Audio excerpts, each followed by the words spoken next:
of violence over Carnival Monday. And I think to some extent you could say Carnival Tuesday as well. The thing is, I think that's the key phrase there, the citizens. For whatever reason, the driving factors that cause people to decide to commit crimes, it's suspended because it's Carnival, and everybody wants to participate in Carnival. And of course, we should be concerned if ever somebody starts to realize, oh, Carnival has opportunities, and I'll just leave it at that. Right? But so far, culturally, everything, including crime, shuts off for Carnival Monday and Tuesday. Fine. Now, to some extent, is that the work of the national security apparatus? To some extent, yes. Because there are risk factors within Carnival celebrations themselves that they have to monitor, right? And just because there's no incidents doesn't mean that they could say it's all clear and we could lessen up on the monitoring. No, it doesn't work like that. But there are other aspects of the country where there is no crime, at least that I'm aware of, or not as much crime. And to what extent now is the national security apparatus really responsible for preventing that?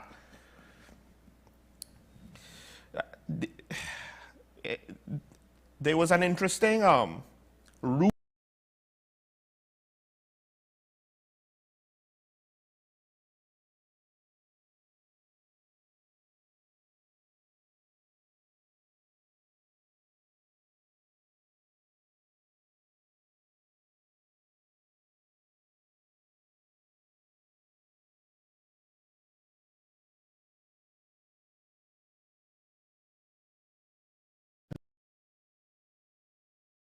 before the court.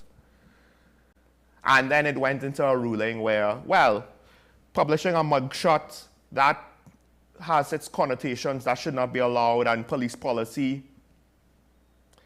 cannot overrule the law, Section 50. So, just another aspect of where police administration seems to not necessarily understand the law. And I mean, but this is not the firearm users license or the situation. I'm just pointing out a judge's. Anyway, but what he is saying though is that people's pictures can be published, just not the mugshots. The mugshots have a connotation, but the authorities actually have a responsibility to inform the public. That's what the ruling is. But the reason for that, I think one could argue the justification or part of the justification for his ruling is the fact, and again, there seems to be no effective plan to abate the lawlessness, and members of the public feel helpless.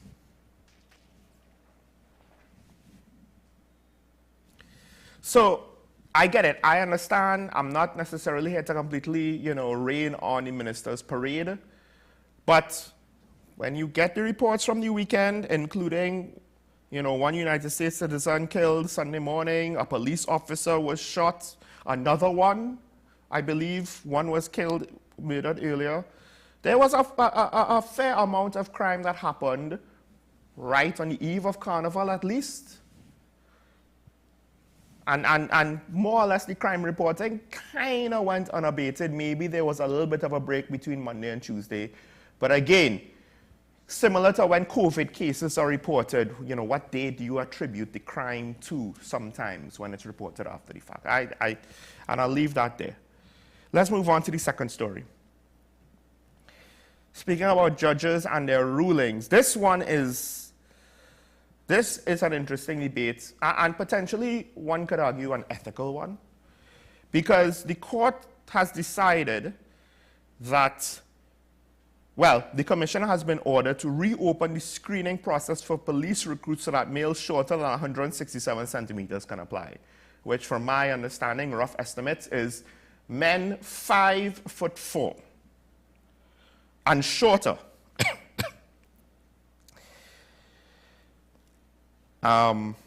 Justice Robin Mohammed apparently held that the service regulation, which restricted men below 167 centimeters or 5'4" from applying to the police service, was discriminatory. Regulation impinged the rights to equality of treatment by a public body and protection of the law and was not safe law, preventing it from being challenged. So, I think the judge is technically correct. I don't know if it's fair to say the height should be the requirement, although you could understand, at least I hope most people can understand, the basic premise of it, right? A 5'2" gentleman in a physical altercation will have a tough time, because I'm pretty certain the average height of males in TNT is above 5'7". It could be 5'9", 5'10", 5'11". There are a lot of gentlemen who are 6 foot and above. It's not a rarity in Trinidad and Tobago, right? It'll be kind of rough for someone who is 5'2", 5'3" for a man. Now, on one hand, we have WPCs. Do they have similar height restrictions? Because if not, then on a practical level, one could maybe argue, it's just not fair. And then, not all men 5'4" and under are going to be physically incapable. We could make a general assumption, but that's not fair to label with a broad brush. So I think, if it was me, what would have to happen is, there should be practical physical tests, right? But this is not a battlefield to some extent. On a battlefield, especially, way back when, you wanted big, strong guys, in the battlefields of the 17 and 1800s. You would actually take your tallest and your strongest and your biggest and you would concentrate them. At least that's what Napoleon did in a unit. But as a battlefield, this is police, and as Senator Lechmedial pointed out, recruit police for brain, not brawn. And to some extent, yes, they will still need to be able to handle themselves in a physical altercation, but the general premise there, I believe, is correct. We need more brains. Because half of the time, or a lot of the time, you don't even want a physical altercation. You want to disarm the situation. Sometimes having somebody intimidating looking can help, but you also need someone able to communicate, to talk down, to de-escalate with their words. And who knows where we might find hidden gems of talent in various aspects of policing. They're just not the biggest, strongest, fastest. And they could always be partnered with somebody who is. Not every officer is part of a special tactical unit meant to breach a door to go into a drug den with multiple men armed with automatic weapons. Not every officer has to do that. Some officers have to just interact with the public on the small things, like speeding tickets, we'll get to that later, or littering laws, or taking reports in the station, like what they're supposed to be doing, and not knocking out cell phones out of people's hands because they're insecure. Now, the minister has said that he will likely appeal, or the ruling will likely be appealed. Oh, sorry, 167 centimeters. I don't know why I translated a 5.4, but apparently it's 5'7", 5'5.7". So it's around the same thing. It's still a very short gentleman, right? Yeah, I think it would be better to have your physical requirements in physical tests. And if a 5'4", 5'5" man there are some short guys who could probably have better physical test scores and are more physically capable than a 5'6", 5'7", 5'8" man, right? It's possible. And you should have your testing regime in such a way that you could catch those within that realm of possibility and screen out those who are physically just not capable for the job. But then, of course, comes the modern ethical question of, are all women also capably physical for certain standards? And to what extent do we drop the standards? In part because maybe the standards are not practical or necessary. But then, when you reach the point where you're infringing on practical necessity, how do you make that determination? So I think I agree with the judge. I would not necessarily look to I don't know if I would go with the minister's justification, right? You want to see an officer in the crowd. Honestly, if your police service is relying on basic things like that, I think we have a problem. I really do. And again, you only need one police officer to be seen. You don't need every police officer to be Goliaths.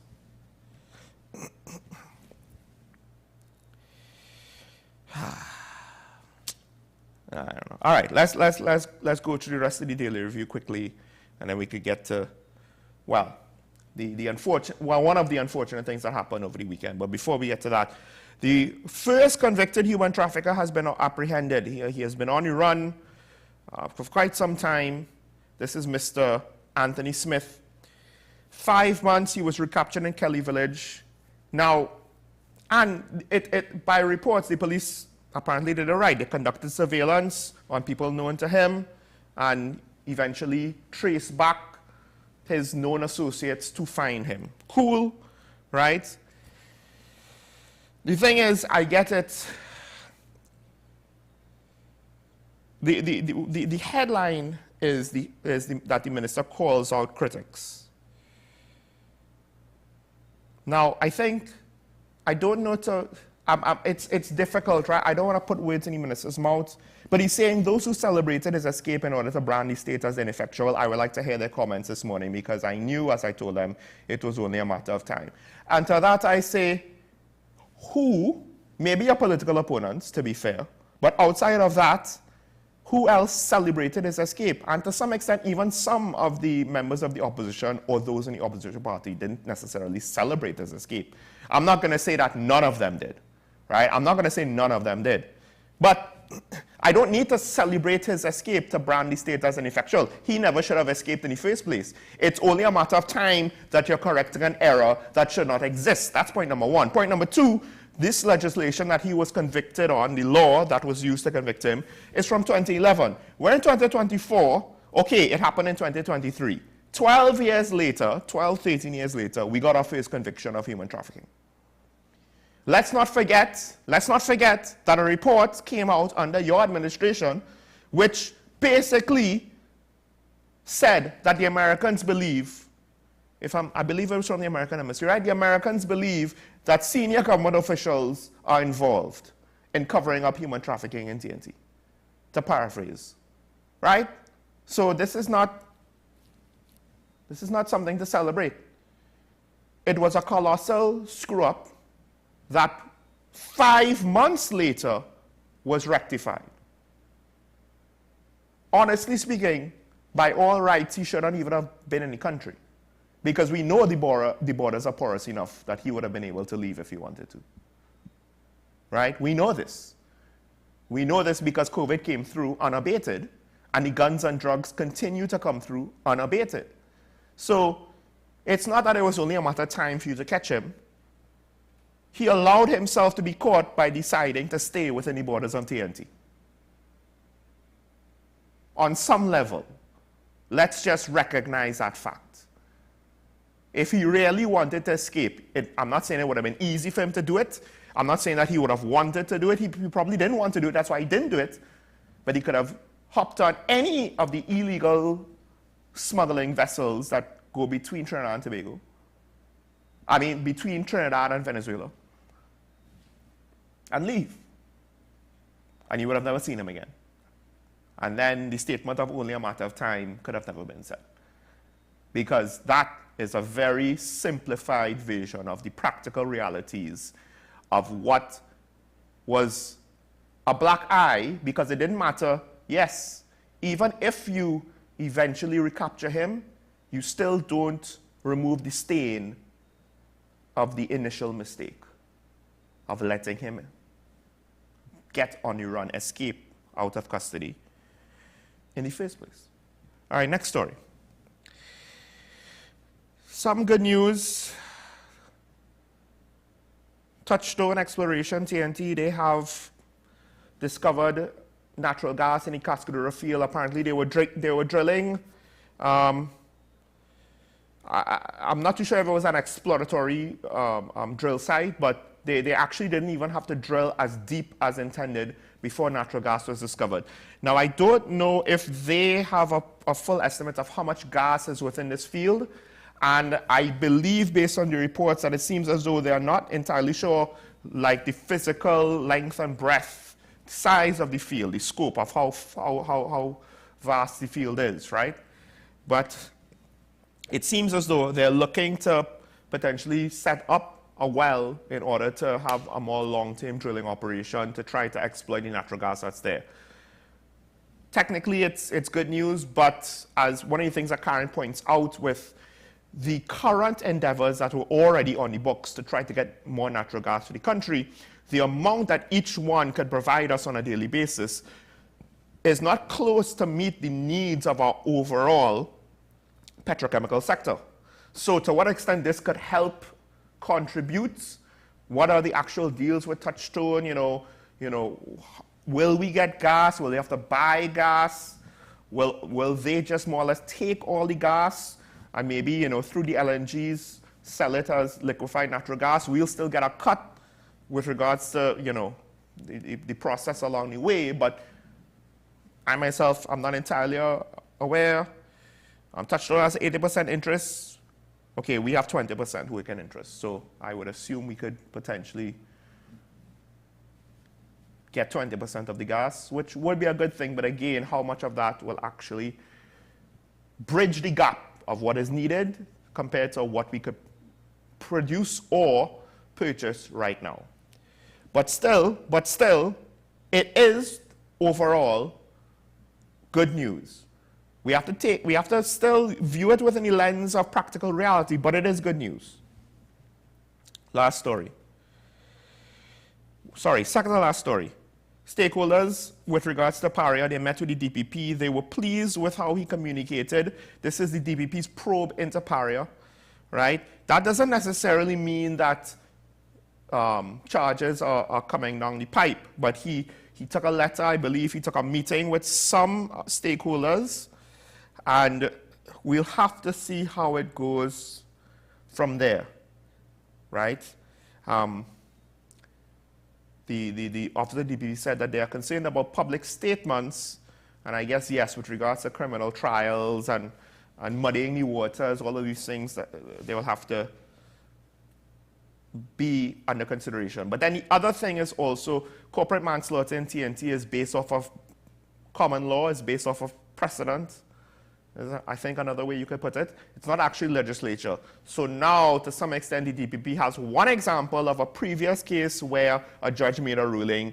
He now has to kind of figure out how is he going to apply that to this, a different case, all of the technical details, all of his justifications and arguments, and he's to some extent working a little bit more behind than probably would be the norm if you would have a clear piece of legislation, and then you might have a ruling or two probably once the legislation comes out, which could then, as you get more rulings, it guides, but without legislation, now you're just going with a ruling that is based on a specific case, and it doesn't necessarily tell you everything, because he said, one of the issues is clarification on understanding what corporate manslaughter in TNT, I will add, is, right?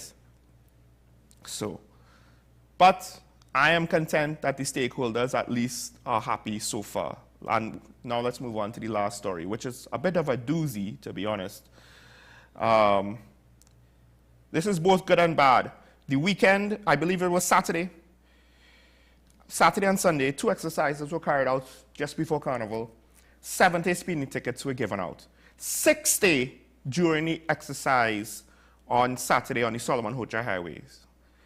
And kudos to the police for doing it. I think to some extent the highways are, well, the speeding issue. I don't know how to explain it, but I feel as though there's a lot of inconsistencies with regards to driving. People driving too inconsiderately as well as speeding, right? Now, the inconsiderate driving is not against the law, but the speeding is. When you put those two things together on a highway, I'm actually quite surprised there are not more accidents.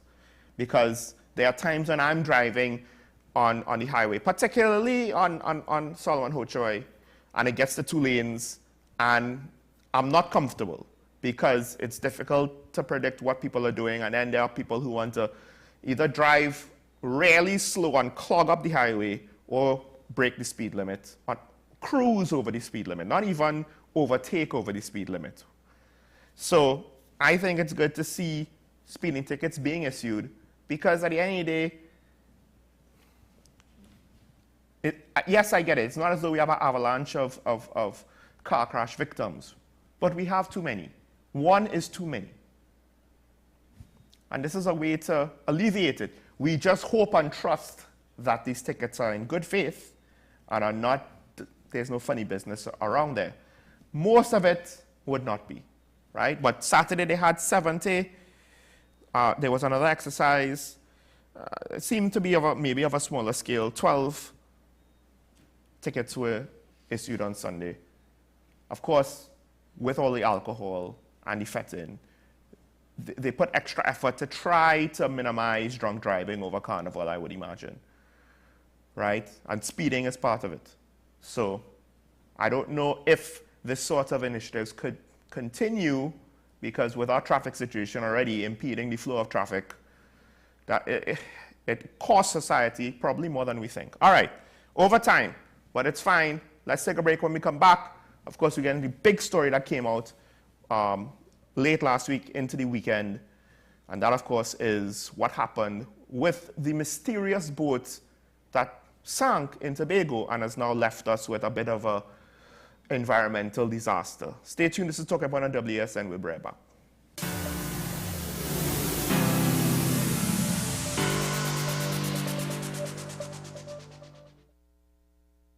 Like many others trying to save on Carnival, Gabby thought she should go for 50% off makeup.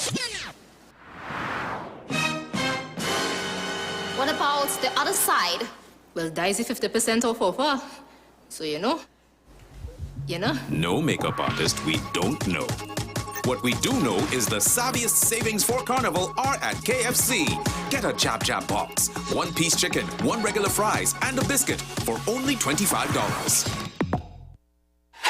FanZone, your reliable, authentic supplier, has just gotten better. You can now visit our website www.fanzonett.com for your authentic wear and collectibles. The only place where you can use both your Visa debit and credit cards. Visit our website fanzonett.com to make your purchase today.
Welcome back to Talking Point, ladies and gentlemen. So now the big story coming out, something that was not planned for, was not budgeted for, something that the Prime Minister himself pointed out, but unfortunately probably is going to be an expensive bill because it's not something that can be ignored.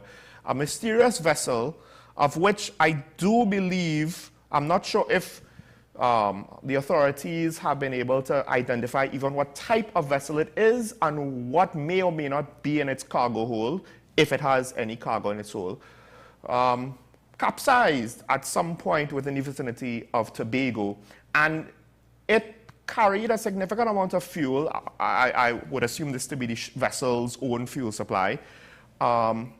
Unidentified type of hydrocarbon, though, to be fair, which has subsequently spilled out and has reached or washed up on the shore of several sections of coastline within Tobago. It's a serious ecological situation. It's not necessarily as big as an oil tanker, sinking, but this is not necessarily something that we ourselves are accustomed to dealing with, this level of an oil spill. So there was a press conference, I believe it was on Sunday, from the Office of the Prime Minister. And of course, the Chief Secretary was there, as well as other members of Cabinet. So I did cut a clip of the Prime Minister's remarks so that we could, all, if you didn't see it, we could all more or less speak from the same page. It's time now to cue this.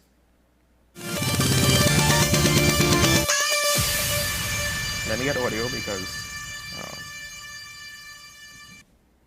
I think this is a good time for me to summarize where we at with this incident in Tobago.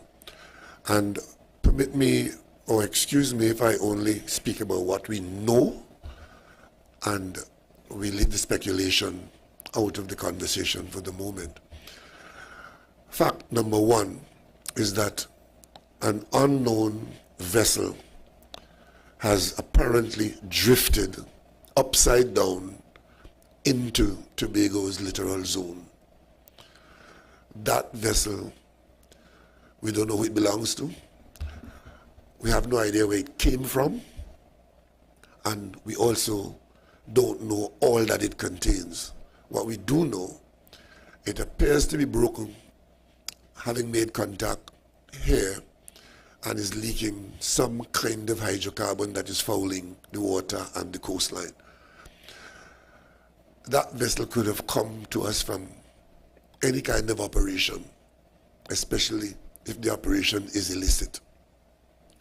Because of the conditions you would have heard from those who spoke so far, the conditions around the vessel in the water, even though it's close to shore, we have not yet been able to determine the physical nature of the vessel. So we're not sure if it's a freighter, a tanker, or a barge, because only the keel of the vessel is visible, and its identifying physical characteristics are in water that we can't penetrate for the moment. But we are doing all that is possible to answer these questions. From mobilizing the contingency plan, I would say that everything that needs to be done has been to this point done and is being done and will be done to ameliorate and minimize and eventually eliminate the threat that the vessel poses to us. We are testing, or we're waiting for the results of the test to determine what the content of the cargo is, and I presume that sometime in the not too distant future we'll determine what other cargo and quantum might be on board, because we haven't been able to determine whether it is bunker fuel, fuel for propulsion in the vessel, or raw crude. Those are answers we don't have at this point in time, but as the days pass and the additional work is done and the experts are on the various inputs, we should be able to answer most, if not all, of these questions as we go forward. What should be clear to you is that some not insignificant costs are being incurred just to respond to this incident that we didn't plan for and that we didn't expect, but it has happened, and we are required to be dealing with it. So we are in the containment phase now. This phase will remain as long as the vessel is there and is a threat with contents that could foul our environment. But then we'll want to move from that stage to the stage of emptying the vessel. Because the one thing we cannot do is to leave the vessel there with content that could just keep spewing into the water. Because if we do that, we then will be at the mercy of the tide and the weather. Because fortunately, the weather is good right now. So the booms are effective in holding the spill in the zone that it's in. But if the weather changes significantly, especially on high tides and even on falling tides, the behavior of what is spilled from the vessel could change. Not to mention that even with the booms, the longshore drift will keep attempting to pull that thing around the coastline. And the last thing we want is for any of it to escape where it is there now. We can say thank God for small mercies, because where it is there now allows us to contain it better than anywhere else in our occupied zone. It's not a very heavily occupied part of Tobago. It also allows the booms to be put in such a way that it can trap the undesirable, but that is not a permanent situation. That could change. So we will have to move relatively quickly to determining what we do next, which is to bring the vessel to a position where it does not pose a threat. At the national level, we may require help, because once we start talking about salvaging, which is to get the vessel into a situation where we can control what goes on, we may have to have outside help. I can tell you that Trinidad and Tobago as a country, we have been offered significant help from friendly nations who are involved in this, and in the very near future. In fact, the Ministry of Foreign Affairs and the Ministry of National Security are currently engaged in talking to people with more capacity in Trinidad and Tobago. But in the meantime, we'll be making full use of our capacity in-house with the companies that work here and for whom this incidental is something that they would be planning for on an ongoing basis. So we are doing what is required to be done. We can't undo what has been done. We can't pretend the vessel didn't come here. We can't pretend that we don't have a couple of kilometers of foul coastline. What we have to do now is to do what is required to bring some control to the situation. Cleaning the beaches is good, but if stuff is being poured out on a continuous basis, that then is just spitting up in mud. Cleaning and restoration can only seriously begin after we brought the situation under control. Right now, the situation is not under control, but it appears to be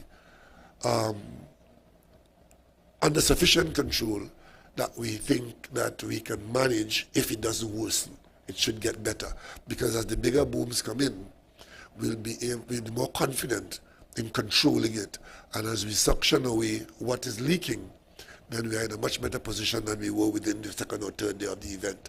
So I'm anticipating an improved condition, but because the vessel is literally precipitously located, it can change its location based on the tide. And remember, the tide lifting and banging that vessel against the rock, it can break, new holes can open, and then the vessel can slip into deeper water, and the situation can change. So let us not behave as though, well, we got it fully under control. But the point I'm trying to make is what reasonably can be done now is being done by the full involvement of all the state's agencies, central government, THA, and our various technical agencies. Now, initially, I was going to basically give my opinion. I was more or less happy with the response. We saw the Prime Minister with the Chief Secretary. Things seem to be going smooth. Now things seem to be not so smooth. It has come out that the vessel is named the Gulfstream. It is a barge. It was reports over the last 24 hours state that it was being towed by a tugboat from Panama en route to Guyana. The tugboat, named the Solo Creed, has been tracked towing the barge Gulfstream, and monitoring has lost track of it, I believe, at some point in time when it was in or around our waters. I think it is thought that perhaps the Gulfstream might have overturned and maybe drifted after capsizing into our littoral zone, so shallow water areas, and unfortunately then, only then was its fuel storage containers breached, and of course that's why there's so much fuel to be leaked onto Tobago shores, onto the Tobago coast. Now, I think there is some speculation that its cargo was fuel, which is potentially why the spill is so bad. Usually when a ship sinks, there's going to be fuel that's going to be part of it, but you're not necessarily going to talk about it like an oil spill. So I think that's one of the things potentially speculated. The reason why there's details missing is, so far, it seems as though we don't really know exactly who owned this vessel and who is supposed to be potentially liable for the incident, basically, right? The Chief Secretary of the THA, he is both calling on the owner of the vessel to make amends of the situation, or if not the owner of the vessel, the person responsible of transporting the vessel to Guyana. So potentially the captain and crew of the tugboat may or may not bear some liability for the situation, depending on how the incident unfolded, right, or unfolded. He's also blaming the government for not necessarily being forthright with information and having to be informed of some of this information via press conference. Now, on one hand, I can understand him wanting to get the information directly from, you know, his counterparts in central government. As a sign of respect, I mean, I get it. And this is just one of those things where I feel as though there are times when perhaps our politicians, they're smart and they should know better, but they don't. Is it that big of a deal? Not necessarily. I don't know to what extent the Chief Secretary's complaints are practical. Let's put it that way. Because at the end of the day, I don't know really what difference it would have made on the response and the timeliness of the response. And to be quite frank, I don't expect our government to have had information well in advance and they just kind of kept it. I don't see the reason for it, and I also don't see the capability. What we know with regards to the Gulf Stream is basically it took in getting information from various jurisdictions, including the Guyanese Coast Guard, as well as I think also, let me just double check there, was it Aruba? As well as sourcing satellites imagery. Of course, our local radar service was tracking the vessel until it lost track of the vessel.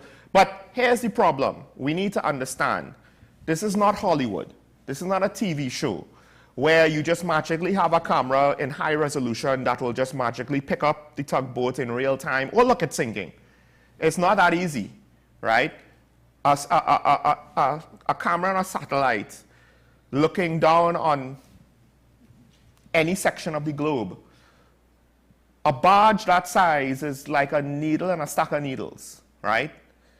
Or a needle in a haystack. And then you have to know to look. You have to know that something has happened. Ooh, a vessel sank, let's look. A vessel disappearing off of radar doesn't mean anything. It could just mean that radar can't track it. It's a surface contact.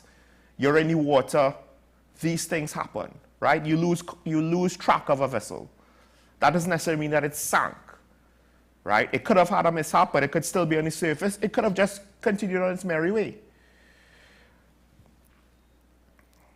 So we need to not necessarily think that there are magic bullets to find out these things. And I think, though, if you do want to blame the government over a situation like this, because our radar service, let me just, the NCSRC, that is the,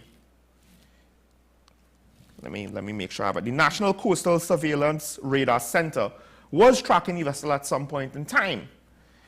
One would think that we should have, like air traffic control, authorities monitoring vessels passing through our waters. Maybe they didn't pass through our waters. But then at some point, was there potentially an opportunity for a Coast Guard patrol to respond, to monitor to check on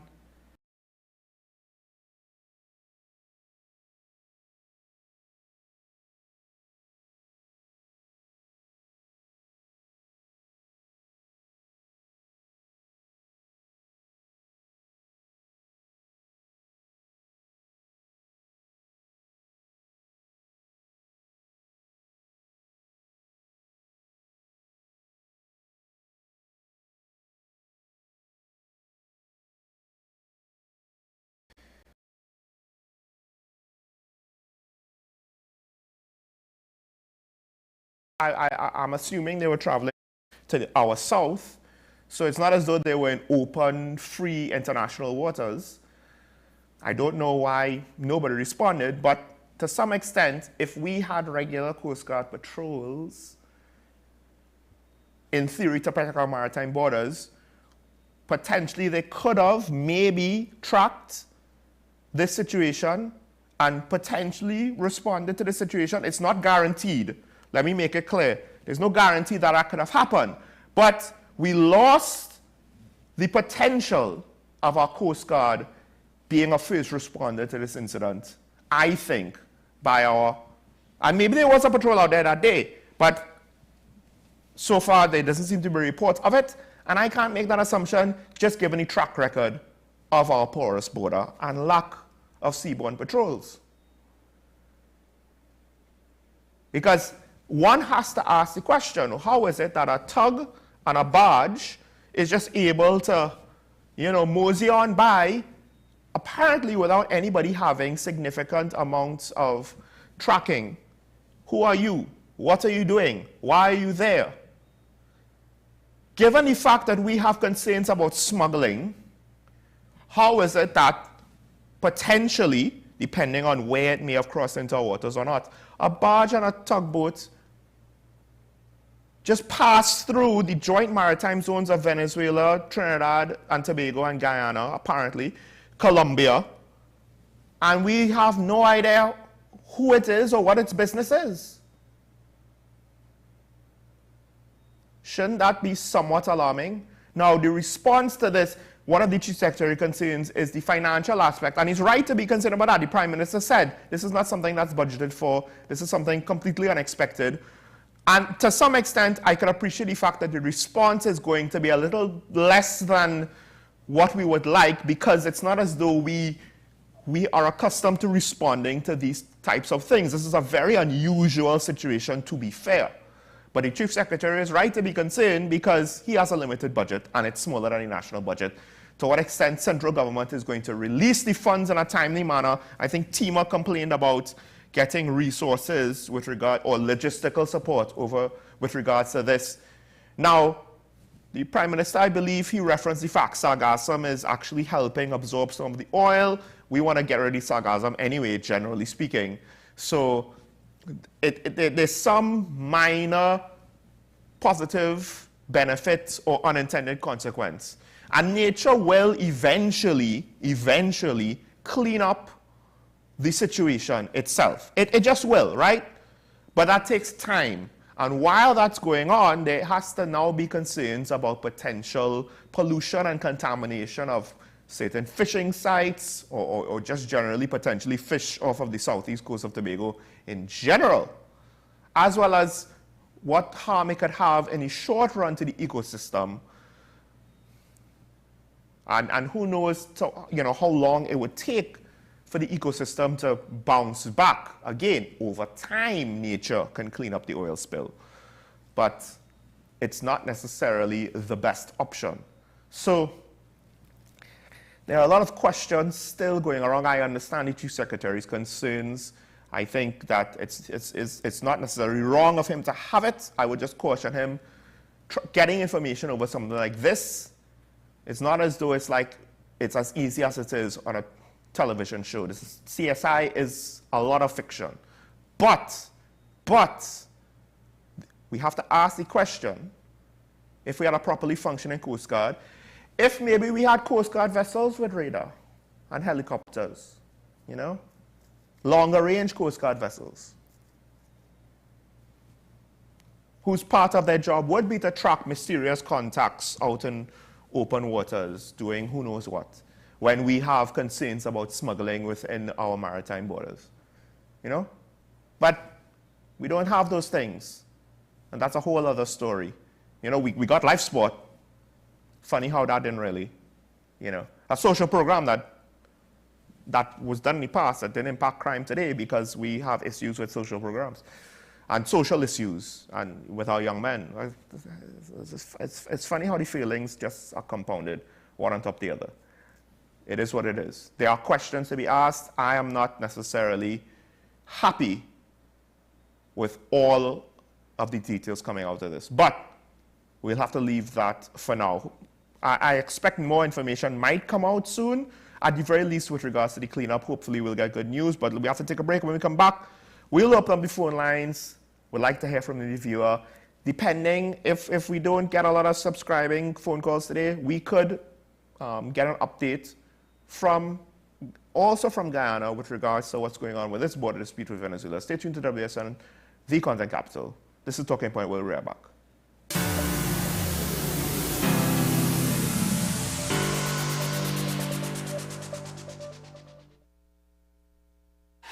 FanZone, your reliable, authentic supplier, has just gotten better. You can now visit our website www.fanzonett.com for your authentic wear and collectibles. The only place where you can use both your Visa debit and credit cards. Visit our website fanzonett.com to make your purchase today. Take some time for yourself or spend some time with the family at Sandy Point Village Hotel. Enjoy our various studio and suite apartments, self-contained with their own kitchenettes and Wi-Fi. We also have our famous 100-foot swimming pool and our beachfront restaurant, The Steak and Lobster Grill. And our location in Crown Point puts us near the center of activity from the nylon pool to the local nightlife. Call us and make your reservations at 639-8533, 389-2378, or email us at sandypointvillagehotel@gmail.com. My name is Carl Media, and I'm the founder and the host of Ever Increasing Voice Ministries. Join me every Saturday and Sunday on WESN, this powerful station, at 9 a.m. on Saturdays, 1 p.m. and 7 p.m. nightly. Also on Sundays, I'll be on at 7 a.m., 1 p.m. and 7 p.m. at night time. When you come here, we are getting people heavenly ready. The newest book is here, Closer to the Church, the debut novel by author and former mayor Louis Lee Singh. Available at all the home store branches, Barataria, West Mall, Shogunas and C3 San Fernando. Paper-based bookshop 10 Nook Avenue, St. Anne's. WESN 30A Gattaca Street, Woodbrook. Metropolitan Bookshop, Ariapita Avenue, Woodbrook, and all RIK bookstores nationwide. Available online as paperback on Amazon.com and Kindle for e-readers. For more info, call 628-5835 or 389-6504. Also available from author Louis Lee Singh, I Used to Live in Heaven, Letters to My Granddaughters, and Local Government in Trinidad, Conspiracy Against the People.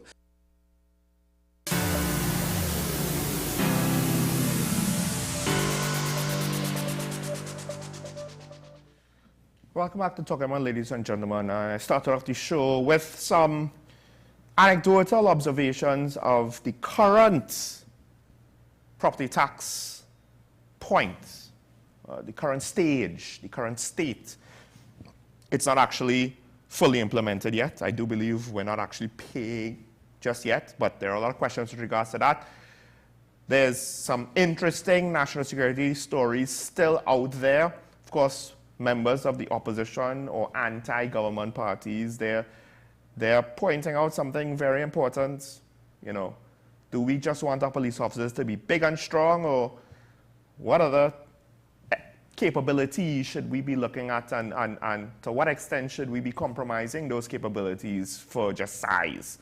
And of course, there were other stories as well, but nothing necessarily as big as the mysterious capsized barge that may have had a significant amount of hydrocarbons in its cargo storage capacity that is now leaking out onto the coastline of Tobago. And I'll be honest, the tragedy is the fact that I don't think we could afford it. I don't know if we will apprehend or be able to get any sort of restitution for it. So this is just one more expense that we really don't need, because the unspoken policy, the unspoken vision 2025, 2030 of the government is cut costs so that we can survive, and don't actually explain what we're doing to the public. So we look as though everything is fine here, despite the fact that economists are complaining there is no plan. There's a plan, we're just cutting costs, and now we have an additional expense that we can't just magically cut. So what are they going to cut in order to pay for the cleanup if we can't get any financial restitution? That's one of the important questions. So the phone lines are open. The number's up on your screen. If you're calling in, please just note to be prepared to mute your television so that you don't try to talk to us through the TV. There is a delay, folks. Talk to us through the phone. So pay attention to your phone once you're on the line. I know you want to follow the show, but you know, that's the complexities of calling in to a live TV show. While we wait for any calls, I will just want to mention a couple of things. Well, as I say that, we have our first call from Digger Martin. Good morning, caller. You're on here. Good morning, Mr. Sean. How are you going? Morning, morning. I want to talk about two things. Let me talk the first one first. The capture of the trafficker. Yes. I want to commend the police about it. But I want to ask the police to probably negotiate with that gentleman to find out who are the police involved in the trafficking. That is a serious thing, and it's under the radar. We have been on the TIPS, trafficking in persons, from the U.S., that report for 2 consecutive years on Tier 2 watch list. Tier 2 watch list is basically just above the worst tier, like Tier 3. So in those reports, it has been basically regurgitated the same thing again.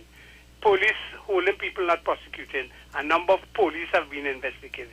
This is a time because they say they're investigating this incident with associate police. We know some policemen have been involved, and I don't want to call names, and they have been associated with high government officials. The Prime Minister tried to deny it and tried to deflect it. I'm going to move on. Yeah. I'm going to move on until the oil spill. No crab race into Tobago. Mangroves done. But for the Prime Minister to say this is something just happening, that tells me it's another email gate. How can you have a barge towing another big boat coming into our waters, your waters, and you don't know about it? Well, Fitzy is right.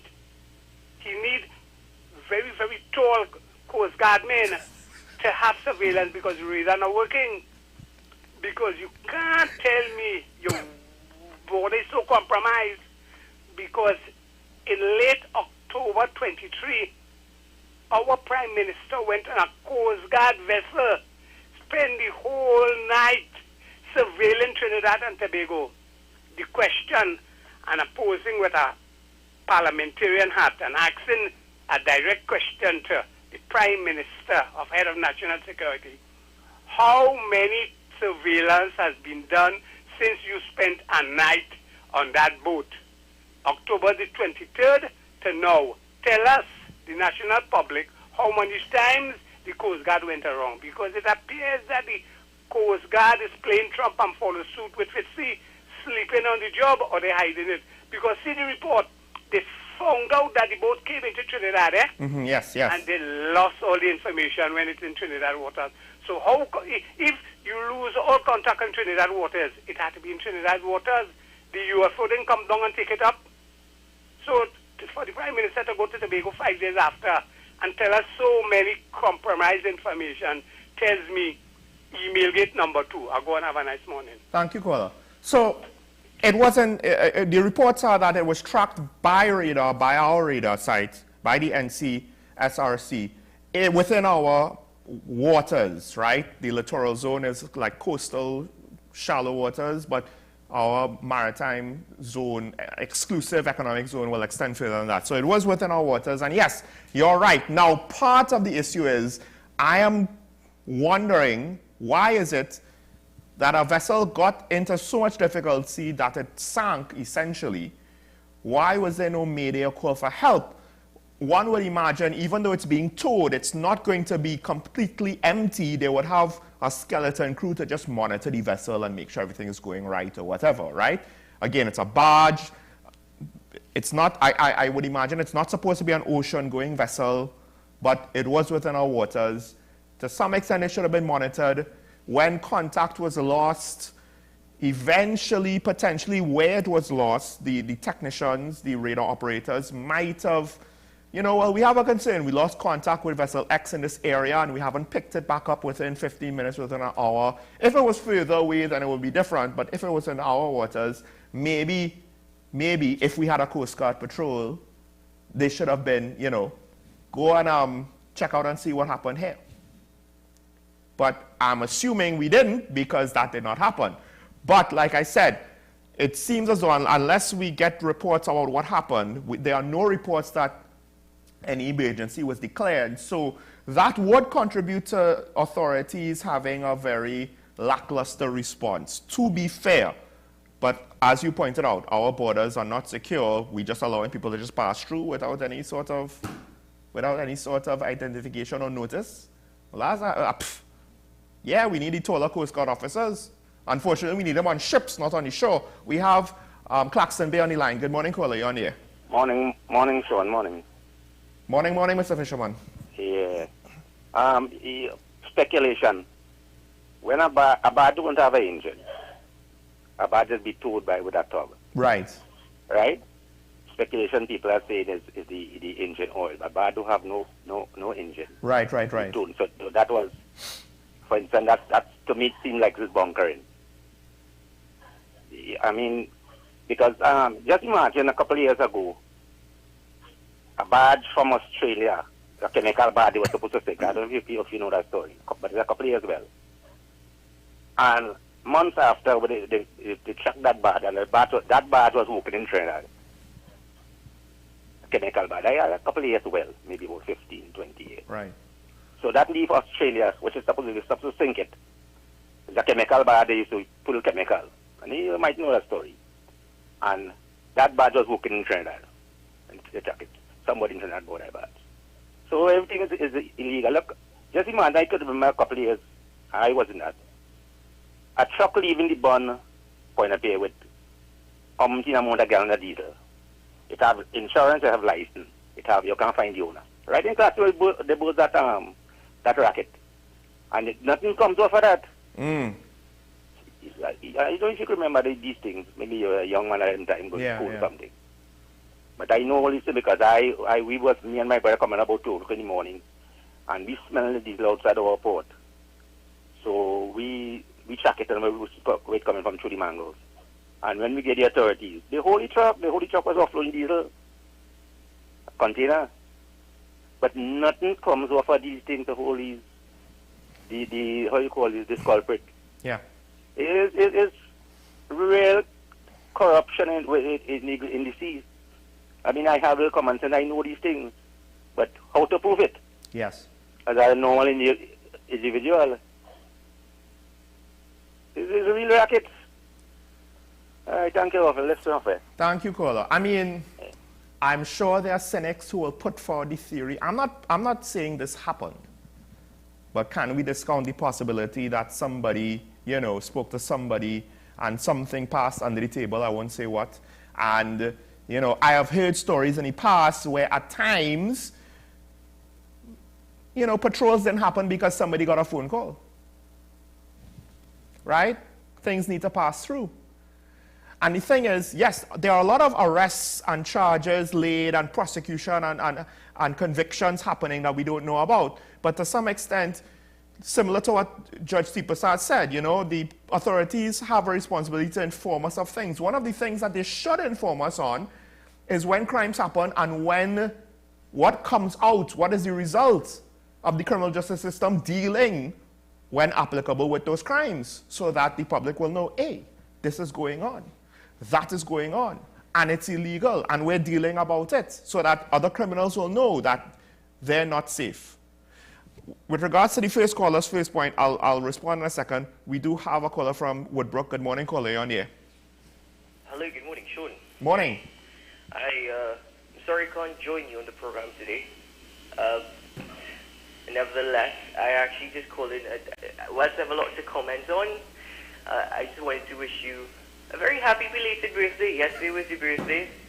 We didn't get to celebrate, but I assure you there will be celebrations in time to come. But I hope you had a great birthday and I hope you had a great weekend, actually. And cheers to more life, my friend, and cheers to more talking points. And looking forward to, well, what's more to come. Here's to more life, my friend. Happy birthday. Thank you, Mr. Woodbrook 2. I'll just say Mr. Woodbrook 2. Those who know, know. Those who know, know. Yes, more celebration. I mean, my pick for Super Bowl didn't win, so, you know, it didn't start off great there. Birthday was, had a nice dinner, actually. Had a nice dinner. Usually it's hard for me to have dinner on my birthday because there's an event which is very commercialized that will lead restaurants to be booked out. But we got a nice spot, and, you know, hopefully more will come out of that, but let me not say more. But thanks for the call, my friend, my good friend. Always appreciated. Now, I said I'll go back to the first point that the first caller made with regards to the human trafficking and potentially getting the first convicted person, trying to turn him as a state witness to reveal, you know, maybe the identities or the details of the crimes of those police who may be involved in human trafficking as well. Now, I think one of the situations with our criminal justice system that is an uphill battle is the fact that, one, I don't think criminals are afraid of prison, right? To some extent, they're not afraid of dying. To some extent, it seems. The flip side is this. I think to some extent for criminals to take plea deals, I do wonder how much they view that as an unacceptable risk to their lives. Because I don't know to what extent we could actually follow through with promises of keeping them alive, of protecting them, right? Do we have a separate prison to escort them away? Do we have prison service officers, dare I say, trusty enough to deal with these sensitive situations? Because it's not just corruption that you have to guard against, you know. Blackmail could also be a tool used to get a good officer, police, prison, etc., to do something wrong because there are threats against him or his family. All of these things has to be considered with, can you keep a witness safe because they become a target? And at the end of the day, if, well, let's just say 87% of all murderers for the most part get away, that's what the 13% detection rate more or less translates into. 30% detection, so 87% non-detected, therefore 87% potentially scot-free. In that environment, in that climate, how many people are going to be confident that, hey, I could turn state witness and survive? And that's the uphill battle. That's why it's said that things have to be, you can't just fix one aspect. We have to fix a whole set of things together to build the system back up. Because we have all of these challenges, and it's going to be difficult to try to deal with this challenge in a vacuum, in a silo by itself, without all of the corresponding other issues being fixed around it, you know, to try to give it a better chance, to try to make it more practical and easier. Right now it might be impractical. It might be so difficult. And the thing about it is, it's not necessarily, again, perception. It's not necessarily if we could protect witnesses. It's if they believe that they could be protected. Right? It doesn't matter about the actual ability. If they have no faith that we could actually keep them alive, then they're not going to take any deals. They're not going to make any deals because the level of violence we have, I think it's a fair assumption. If you go down that road, you're putting your life in your hands in a very real way. Even more so than our jurisdictions. We have a caller from Cascade. Good morning, caller. You're on the air. Good morning to you. Morning, morning. Mr. Small, I wanted to ask you a question, and I hope you would have given it previous thought. Do you believe the criminals, the gangsters, went on vacation during the carnival? And I have a follow-up question, a bit depending on your answer, sir. Well, to some extent, Monday and Tuesday, to some extent, I wouldn't be surprised if a lot of them was within the carnival festivities. So the answer to that is yes. So then what you're saying to me is that it is only because they took a vacation, we seem to have had a fairly peaceful carnival. Well, to some extent, yes. Now, granted, I think when you have an obvious police presence in front of your face, you're gonna be a little bit, you're not gonna be as reckless and aggressive and wild. But in general, yes, I think that is the case, that they were there more to participate in carnival and not there to commit crimes, because I think there are enough holes. They could have found opportunities if they really wanted to. The criminal element of society.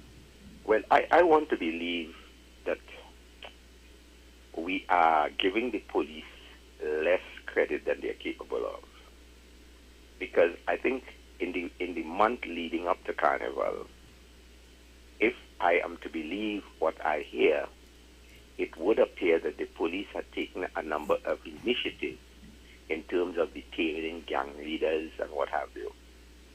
And it might just be that the police, in preparing for Carnival, may have found the formula for doing their job in the right way in terms of arresting and detaining gang leaders under the existing laws and ensuring that there is safety and security within our society. I thought I would ask you the question because, in a sense, it is always important to hear the views of the host and to certainly put my 2 cents into the pot as we speak. Now, if you will permit me, I have another question that I don't think has occupied the minds of the public, and it comes back to the challenges that we now face off Tobago. Do you believe anyone will be held accountable for what has transpired? I think it's not unreasonable to be cynical or pessimistic with regards to that. Could you elaborate on that for the viewers? I don't think we have a good track record of going after, point number one, people that might be responsible for things like this. But then also number two, it could be that the crew of the tugboat might be partially liable. I don't know if we'll ever get them within our jurisdiction to charge them or to fine them with anything, right? And then point number three, to what extent are we going to have the capacity to internationally track down the owner of this barge and have the ability to hold them to account? I'm not. And then on top of that, point number four, there are a lot of questions with regards to why did it happen the way it happened? Why was it allowed to happen the way it happened? Why is it that the authorities are so clueless about a foreign ship just passing through when we are supposed to be having issues with smuggling in our country, and we have a foreign vessel we have no information on it. We have to, after the fact, ask Guyana, ask Panama, ask other nations, hey, what do you know? What do you know? What do you know? Because we don't know, apparently, right? So then there's a potential criminal / corruption dimension that may or may not exist that we don't know of right now. If it does, that also could muddy the waters. Well, I take a different position. I really hope that the authorities are able to finally put this boat back up how it should be, and there must be evidence in that boat to tell us what went on. On that basis, I believe that something should come out of it. However, my primary concern is that somebody must have had the responsibility to police these waters because it's really not too far off our coast. And if it is that that boat could come there and mash up everything, it tells me that boats could come here and overnight take over this country from us, you know. And I'm merely saying to you that all of these things tells me that if I have any inkling of discipline and chain of command, there must be somebody, whether it's in the Coast Guard or the police, who have to be held accountable. But being held accountable under this government, in this country, in this time, really don't happen. You know, we're still waiting for the real, who's going to lose their head in the Paria matter and the divers. We're not hearing anything about that. We're not hearing anything about fundamental things that have landmark issues that have scarred the minds and the spirits of the people of this country. And that is why I raised this particular question, because you as a man in Tobago must never lose sight of what has happened there. And Tobago should forever be calling out the central government on this matter. I don't blame Farley nor his people. I ask the people to be held accountable on this.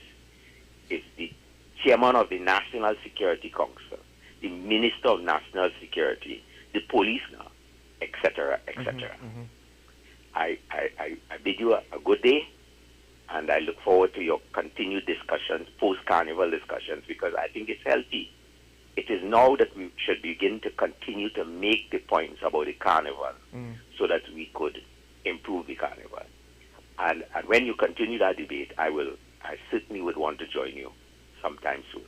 Okay. Well, we'll start those discussions tomorrow, but thanks for the call. With regards to potentially the police having a formula, I'm not that confident.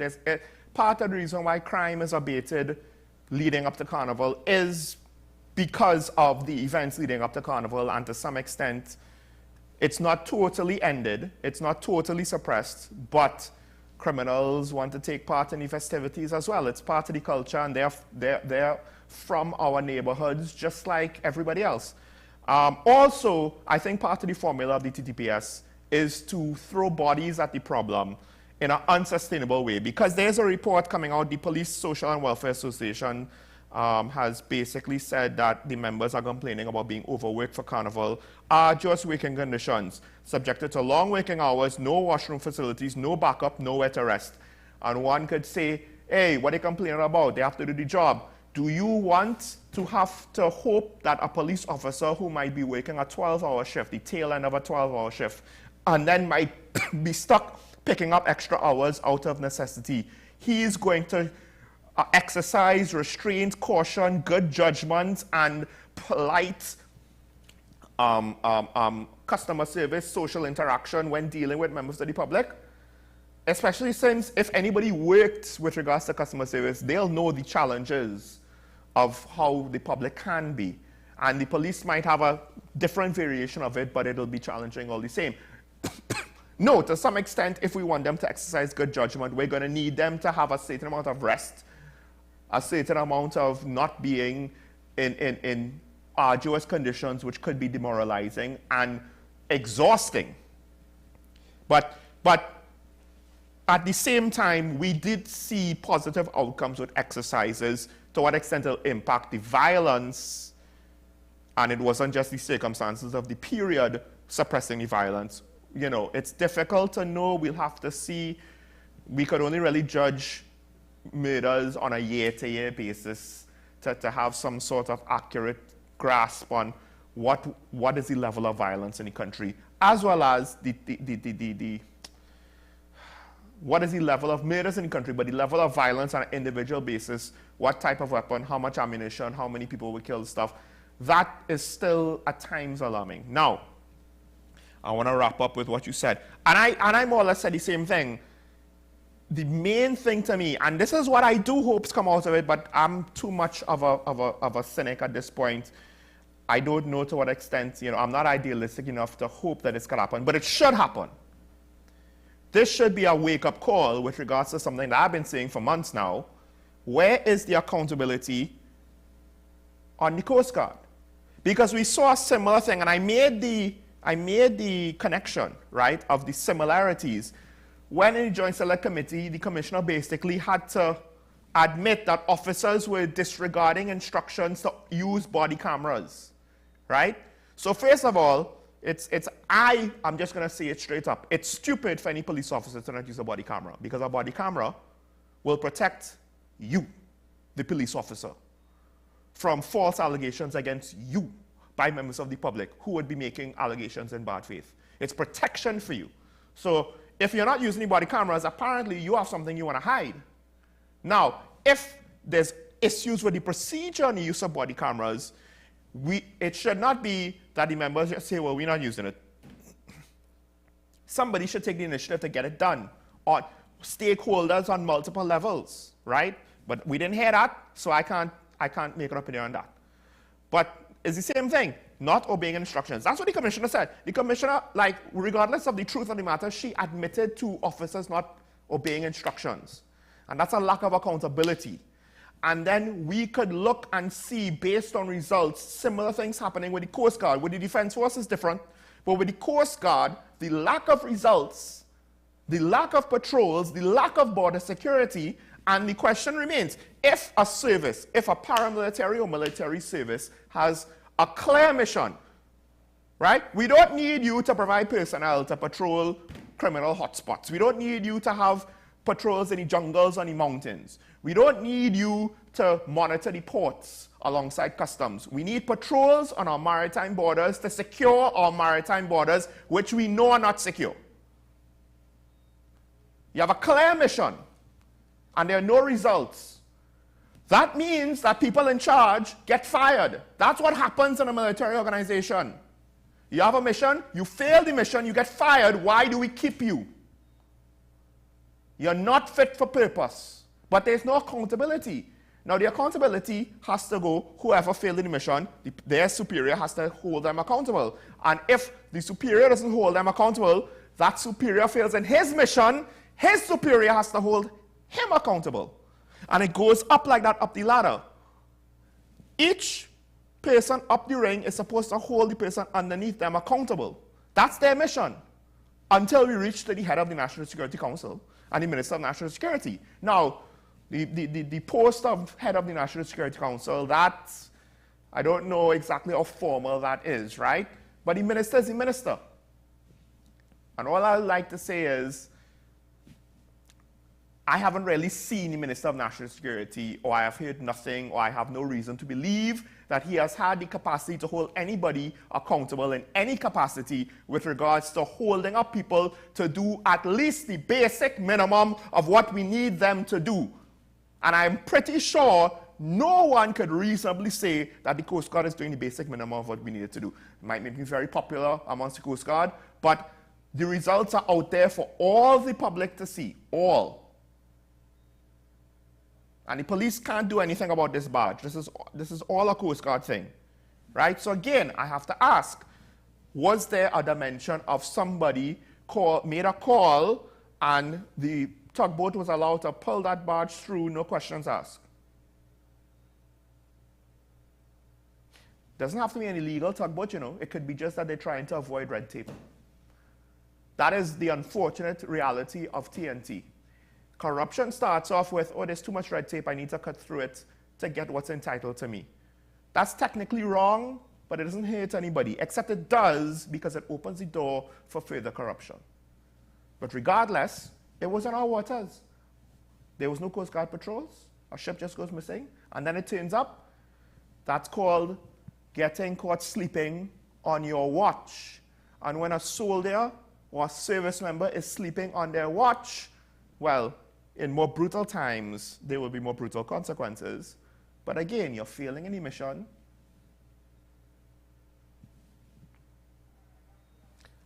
All right, time to wrap it up there. The director's saying me, I'm over time. So this is Talking Point here on WSN. Have a good day today. Make it so, as my co-host always says, despite all the cynicism, I still believe in TNT. There is still a goodness within us that we need to not necessarily, hold on to, but we have to foster and try to make grow. We can do it if we try. Folks, this is Talking Point on WSN. We will see you tomorrow morning. Bye-bye.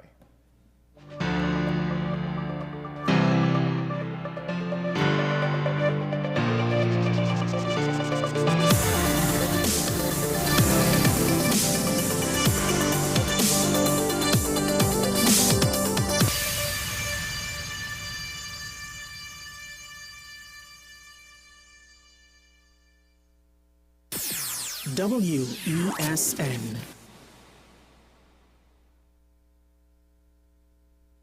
This is Face of Sports, WESN Content Capital. How you felt about the kiss on the lip? That's the business. I'm not to do with that. I find that was distasteful. The national senior team, whether you like it or not, that is the model for all other teams to follow. I'm assuming that the regional requirement may be a much stricter requirement. This is not about Pro League and Super League. This is a league run by the Normalization Committee that I'm responsible for. Nobody expected FIFA to fund this arrangement.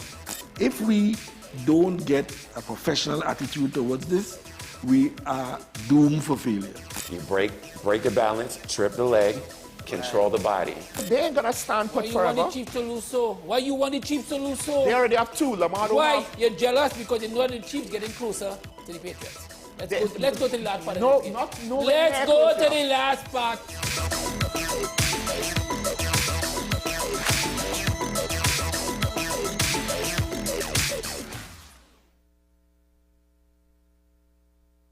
Hello there and welcome to AM Prime on WESN Content Capital. Before we even start this repatriation and reintegration process, we've already failed, or are we doomed to fail? You've got to invest in the institutions that you've established to carry out those sorts of core functions. We now get into the regional updates to give you an understanding of what's happening across our neighboring islands. We have available a number of films that are worth showing. So it was day one when the French Revolution started to develop the concept of universal human rights. What happened this time is unprecedented. It's one of the largest terrorist attacks in history. Let's welcome Carl to the program. Carl is over there, next to Insta. Hello, Carl.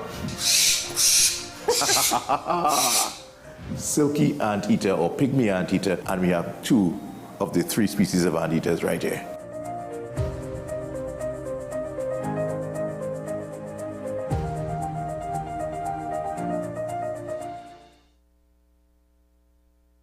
You are watching Strictly Legal on WESN Content Capital. Just give an overview of what exactly is that split arrangement. In this, now you don't need to register nothing. You don't need. We can do that another time. But then it becomes a hit, and then everybody starts to want to claim.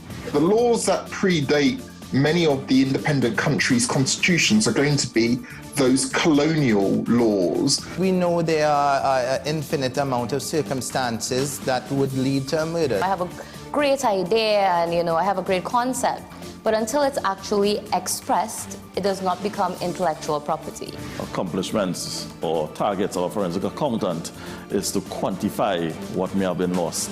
They believe in different criminals and we manipulated the law and we exploited the system. A responsible journalist will reach out to the person who they have the information on for a comment.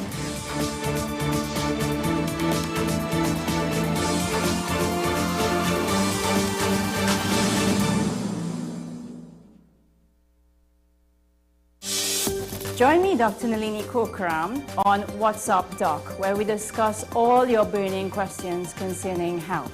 Trinidad and Tobago is among one of the highest risk group of patients that develop this form of genetic breast cancer. What I'd like to take home from a short interview like this, screening. You must screen. Because it's silent. It's silent. Yeah. And because it's silent, you don't know it's there. What's Up Doc, every Tuesday and Thursday on WESN Content Capital. We are tackling the hard-hitting topics, some controversial topics, some topics we sweep under the rug. You don't always have to forgive in a relationship for it to move forward. If it is you are in a situation where you forgive the person, but to the detriment of yourself, what are you really doing? It is very uncommon for somebody in the younger age group to have dementia. Atheists don't not believe.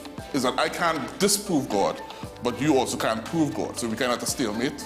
We'll focus on the woman who's being the victim, or the man is being the victim. We exclude the children.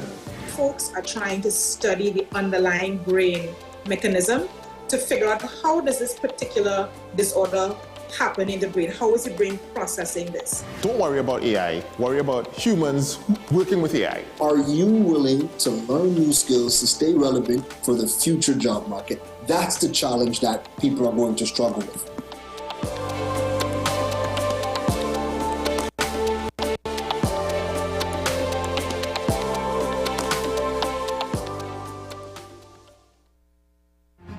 We are WESN, the premier platform for Caribbean content. WESN, covering West, East, South, and North. WESN, we entertainment, sports, and news. WESN, available on Greendot 7, Amplia 118, Airlink 17, Bmobile 107, Digicel 21, ICNTT 105, and Flow 110. Connect with us at WESNCC or stream online at www.wesncc.com. WESN, your premier platform for Caribbean content.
covering some 95,000 hectares.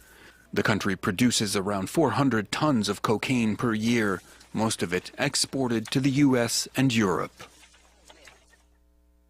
And that's a wrap. From me and the team, thanks for watching.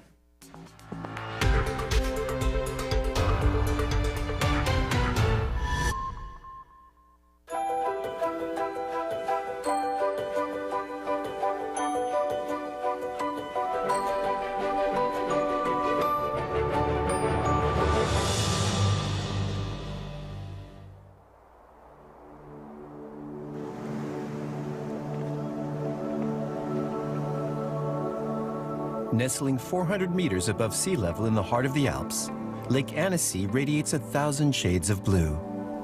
Considered to be the purest lake in Europe, this turquoise jewel contains myriad treasures, not least the old medieval town of Annecy on its shores. The colors come from Italy and are reminiscent of the earth of Siena. The city is protected by its walls. Denis has been showing visitors around Annecy for 30 years, his passion for his hometown undiminished. It's often called the Venice of the Alps because of the river that crosses the whole town from east to west, like the Grand Canal in Venice. It's the main route into the city. 3 million visitors flock to visit these streets and canals every year, incling the must-see Pont des Amours. At one time, the city wasn't as sprawling as it is today, and fairly quiet. So here you had this extremely beautiful panorama of the lake and mountain, and a rendezvous for lovers who would kiss as they crossed the bridge, with plenty of promise for the future.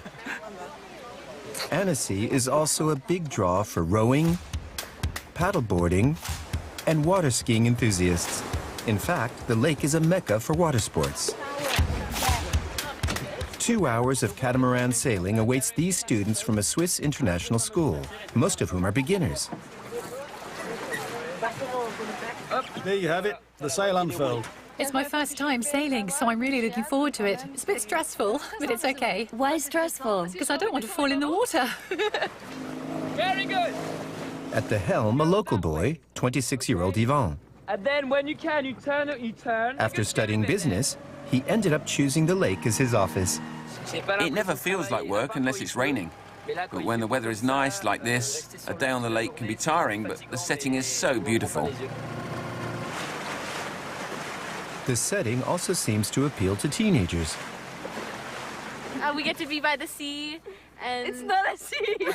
It's like, do you like going fast with it? yeah, I like going fast. It's fun. It's just the feeling of independence when you go alone without any teachers and nobody is doing anything for you. You do it yourself. It's very fun. While some take a dip in Europe's purest lake, two-star chef Jean Sulpice heads for the mountains, seeking inspiration for his menu du jour. Right now we're heading up to the Talois Heights to collect some woodland moss. My culinary inspiration comes from observing and incorporating whatever is around me. Above all, his dishes are memories.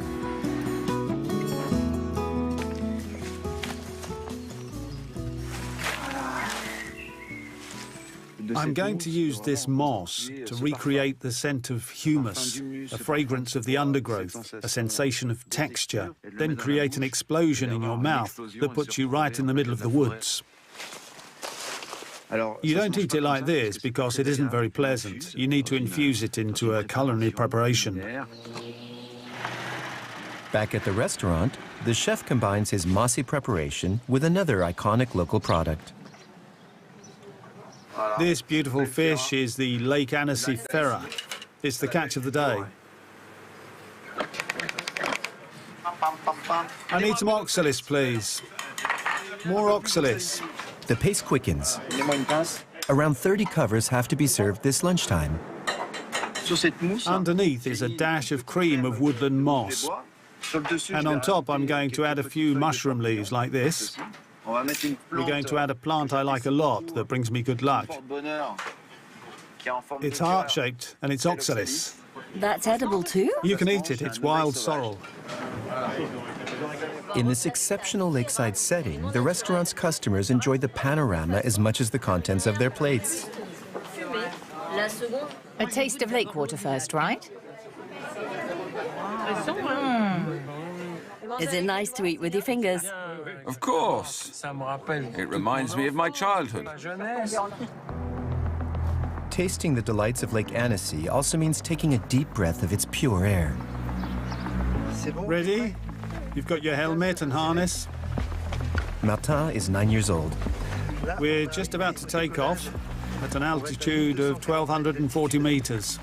He's about to take his first paragliding flight. Come on, I'll hook up the harness. How are you feeling, Martin? A bit tense. Yeah? Why tense? Well, it's my first time, so... And the view's a bit scary. Yes. You'll be fastened here, see?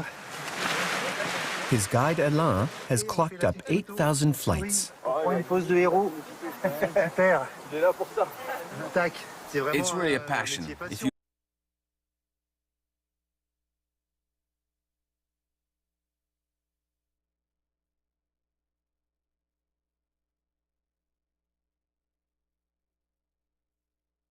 on WESN Content Capital, before we even start this repatriation and reintegration process that we've already failed, or are we doomed to fail? You've got to invest in the institutions that you've established to carry out those sorts of core functions. We now get into the regional updates to give you an understanding of what's happening across our neighboring islands. We have available a number of films that are worth showing. So it was day one when the French Revolution started to develop the concept of universal human rights. What happened this time is unprecedented. It's one of the largest terrorist attacks in history. Let's welcome Carl to the program. Carl is over there, next to Seth. Hello, Carl. Silky anteater or pygmy anteater, and we have 2 of the 3 species of anteaters right here.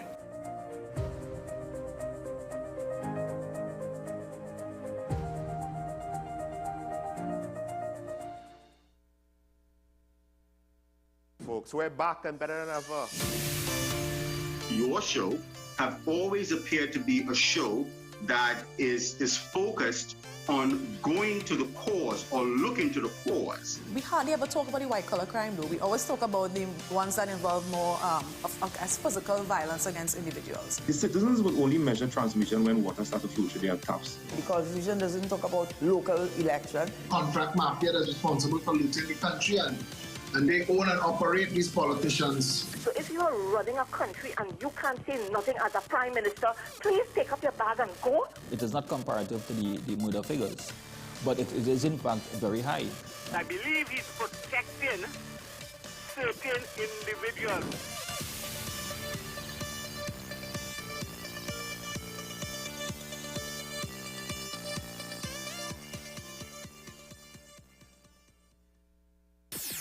WESN.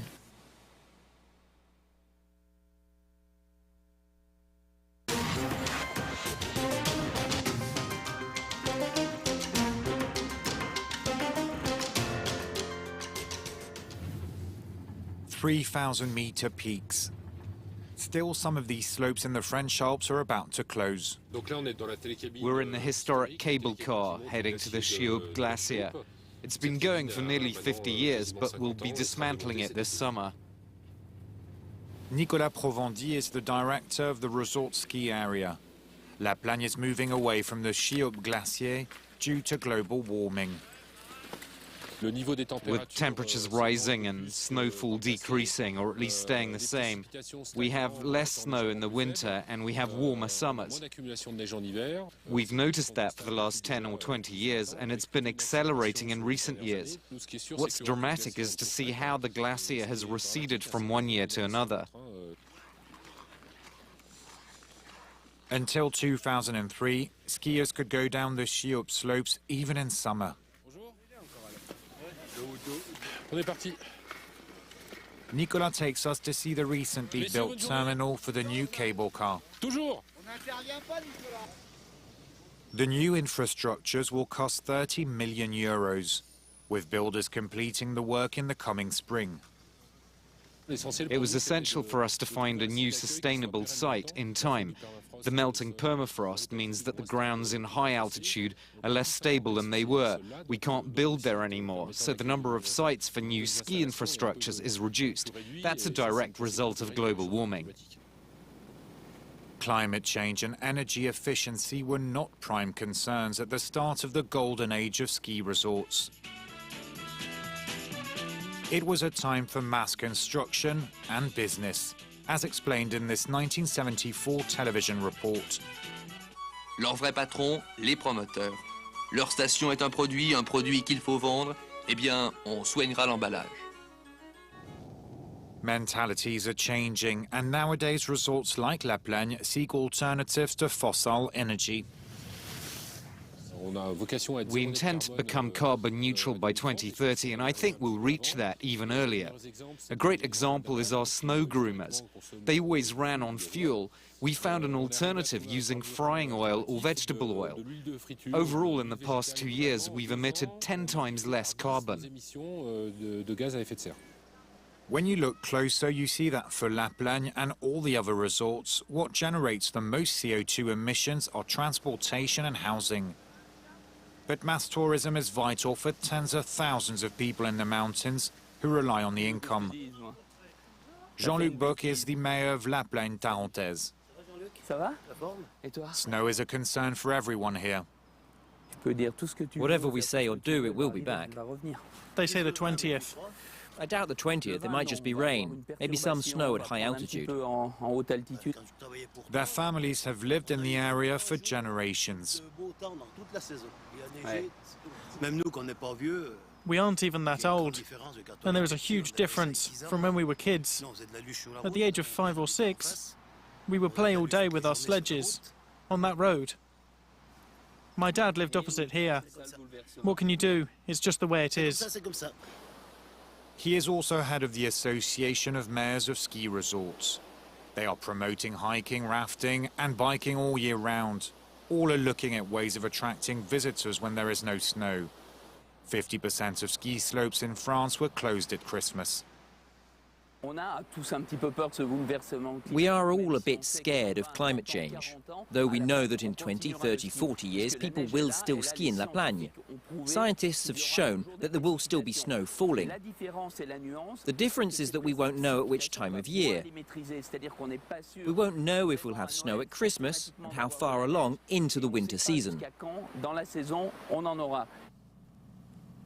Low and medium altitude resorts are the worst affected, so ski lovers need to go higher for snow. In La Plagne, at the foot of the slopes, lies the restaurant of the Le Deux family. Their daughter Tess is one of the local champions. The freestyle skier is only 21 years old and has already won a silver medal at the Olympic Games and gold twice in the World Championships. She travels around the world and sees the effects of global warming everywhere. Before, we started our ski season in August, but for the last 2 years we've had to start training in September, when it's possible on the glaciers. We're the first to suffer from the impact of global warming. The mountains are our playing fields, that's where we practice our sport, so we need to change to protect them. That's what we try to do at our level. Take the World Ski Championships. We have an American and Canadian section and another European one to avoid having to go back and forth by plane all winter. Tess is training for an annual show with young skiers from La Plagne. She's just returned from a sports event.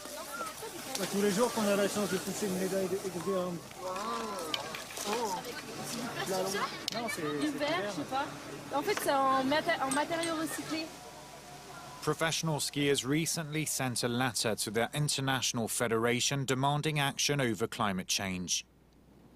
They believe their sport is endangered and want organisers to change competition schedules. Mountains are sacred to us and we need to take care of them. The professional circuit needs to respect that. It's a real issue of our time, and rightfully so. In freestyle skiing, for instance, it's absurd to set up big air in the middle of a city. They bring in snow to build it, while we already have it in the mountains. It makes no sense.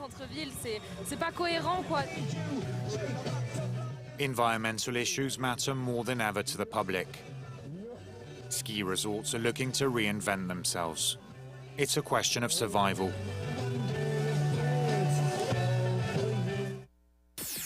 WESN.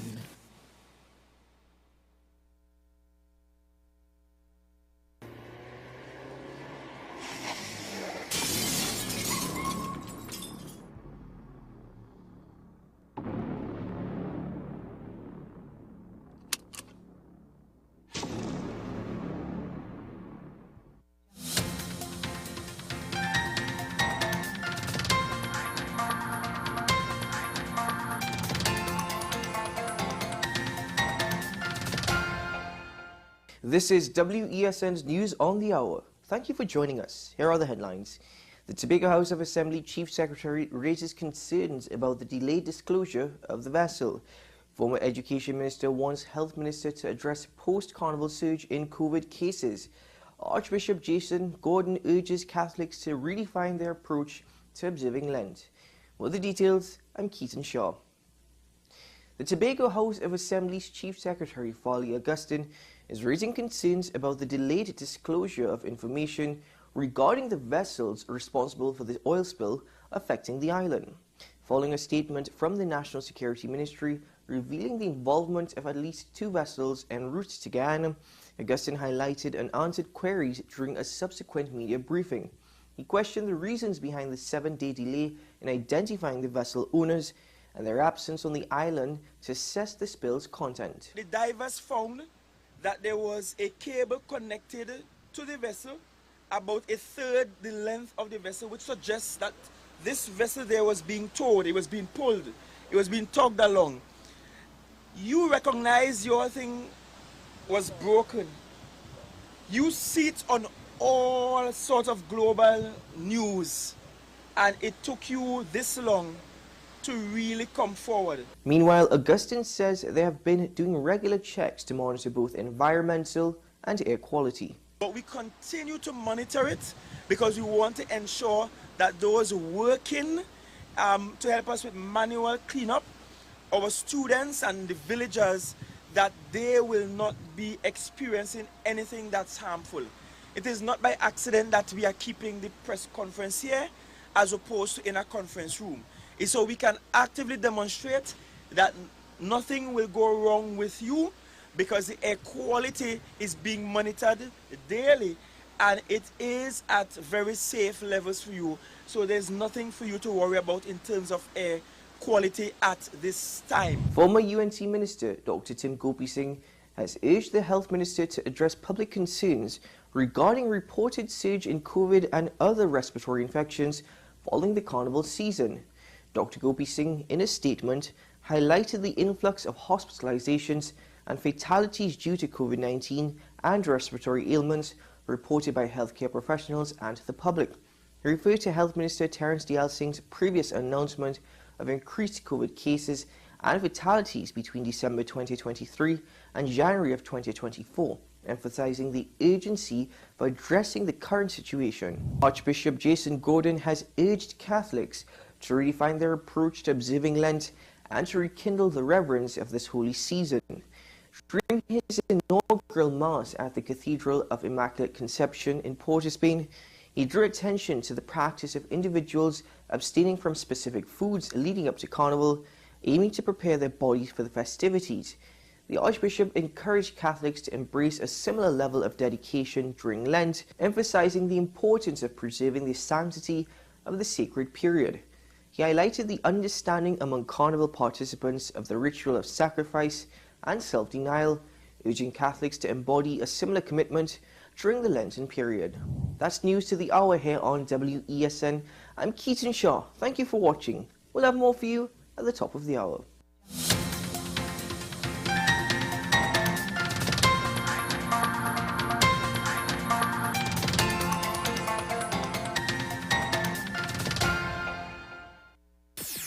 WESN.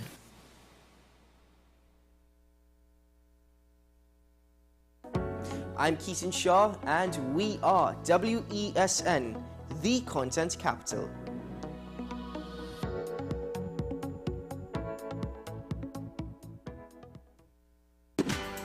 Young at heart, purpose-driven, patriot even. When you like to party, but are still passionate about discussing important issues, the only place where your needs will be met is WESN Content Capital. We are WESN, the premier platform for Caribbean content. WESN, covering West, East, South, and North. WESN, we entertainment, sports, and news. WESN, available on Greendot 7, Amplia 118, Airlink 17, Bmobile 107, Digicel 21, ICNTT 105, and Flow 110. Connect with us at WESNCC or stream online at www.wesncc.com. WESN, your premier platform for Caribbean content.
taken captive in May 2022.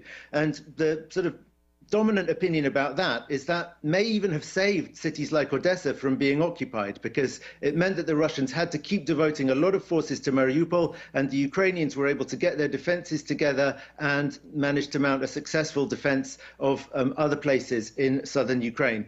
But the situation today is really not the same, and many argue that the situation already when Ukraine was defending Bakhmut was not the same, and that they lost a lot of people and a lot of equipment trying to hold places even when the writing was already on the wall that they were not going to be able to hold them forever.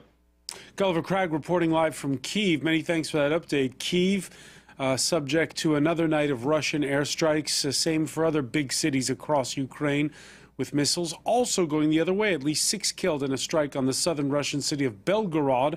Local authorities say at least 5 of the 18 injured were children. Jenny Shin has the story. As 2 hours of air raid sirens drown out in the sky, authorities sift through debris in a village in Kupiansk, eastern Ukraine. They're searching for signs of survivors after a wave of Russian missile strikes leveled homes and buildings across the country. The rocket attack struck 2 apartment buildings. There are still people under the rubble. We are currently trying to determine how many. Kupiansk is one of many cities targeted by Moscow overnight, including the southwestern city of Khmelnytsky and the capital, Kyiv, in the second series of Russian missile attacks this month. With its counteroffensive stalled since last year, Ukraine's forces are back on the defensive.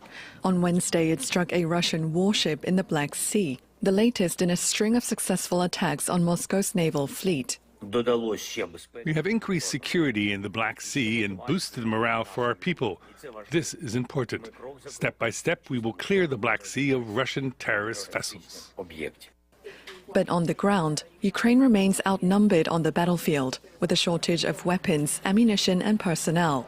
President Volodymyr Zelensky is expected to seek more aid on a visit to Europe, as the debate for renewed military assistance for Kyiv continues in Washington.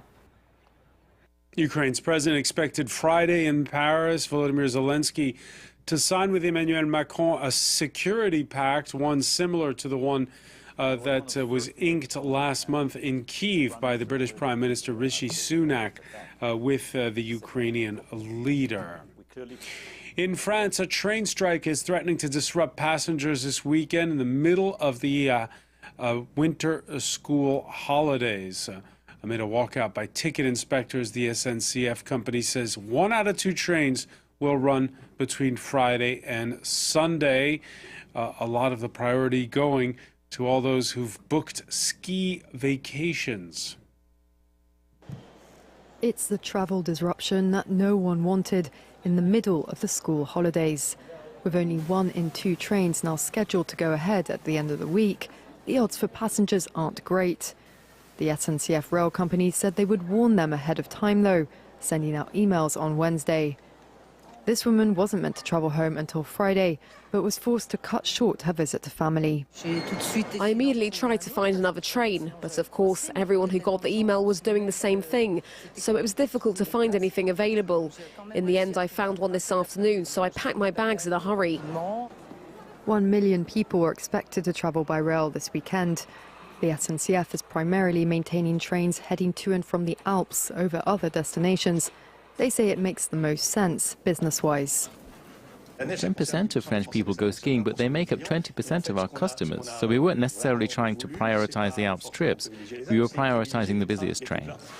It means that most of these skiers in Maribel can enjoy a few more days on the slopes without worrying how they'll get home. I got lucky. I got a message saying my train was maintained, which is a relief. Passengers who weren't so lucky can exchange their ticket for free or get a full refund. All affected passengers have also been offered a 50% discount on their next journey, as long as they book it over the next month. And there's more. WESN.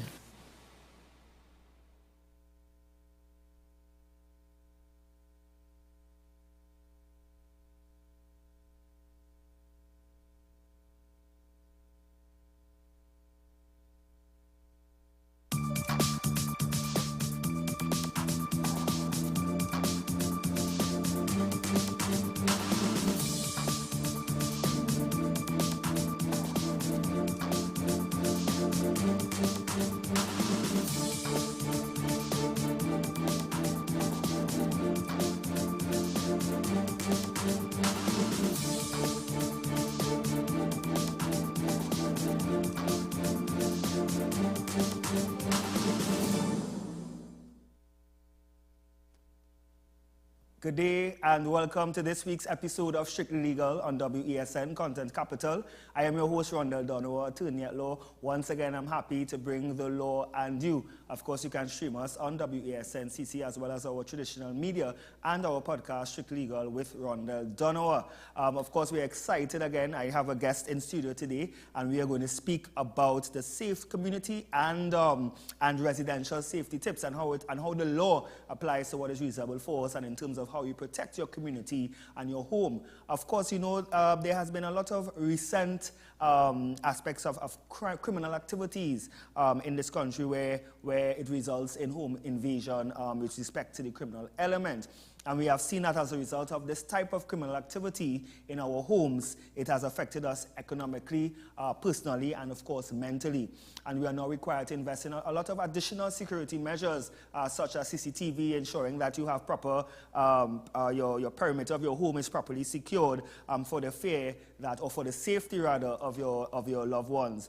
And however, we must not, of course, bow to negative pressure. Rather, like anything else, we must make the necessary adjustments to put things in place to deter, of course, criminals and criminal activities. And of course, I have a guest in studio today who is a former police officer as well as he's now an attorney at law by profession. His name is Mr. Kelvin Siharak. My apologies. With 3 years called to the bar in Trinidad and Tobago. Of course, prior to becoming attorney at law, as I said, he was an officer of the law for approximately 10 years. And during this time of service in the TTPS, he acquired practical experiences in the court system, prosecuting matters as a complainant, and experience in dealing with members of the public who were victims of serious crime as an investigator at the CID. Now, these years of experience has equipped Mr. Siharak to pursue his studies in law and transition into private practice, which he proudly continues his service to his country as an attorney at law, having a distinctive policing background. And of course, the word distinctive is very important because, as you know, public perception of policing can be a bit skewed, but of course, we always have good ones there. So of course, in studio, I will no longer stick, as they say, and I would welcome now Mr. Siharak on set. Good morning. Thank you very much, Rondell, for having me on your show. Good morning to you, good morning to your viewers, and for allowing me the opportunity to share with members of the public safety tips in our residence and in our communities, and of course, for us to engage in that discussion surrounding self-defense and how it is the law applies to householders. Yes, I am really happy that you took up on this invitation to be here because you know, of course, we are in a very dark space in our country, and yes, we have the justice system. Yes, we have the policing system. I note as a former police officer, you have now transitioned to be an attorney. Now, tell us, I mean, a bit before we get into the nitty-gritty. How was that experience, or what propelled you to transition from one career, being a prosecutor, let's say, as a complainant, to now? I assume that you are defending. Well, obviously, you are defending. Persons accused, or rather. It's very ironical because being an officer, I would have served from the age of 18 years after high school, and being a young officer coming along in the police service, usually the senior officers will give the junior officers the leeway to charge and go before the court. And as a result of this, me having worked at the Besson Street Police Station, one of the areas where it is, you know, policing is very tactical and complex. I would have had the opportunity, obviously, to do several matters before the court, give evidence, subject myself to cross-examination, and so on. And as a result of that experience, over the years, it would have allowed me to gain a practical knowledge of the law from a policing background. And I decided to take up the studies of law, and 5 years later, I became a qualified attorney at law. So now, having that practical knowledge and understanding, I'm able to marry it with the theory of law and create that connection towards continuing to serve members of the public and our country. That is great, and I'm happy that you gave that overview. And of course, before we get into the crux of the matter, I would like to take a break. You're watching Strictly Legal on WESN. We'll be right back.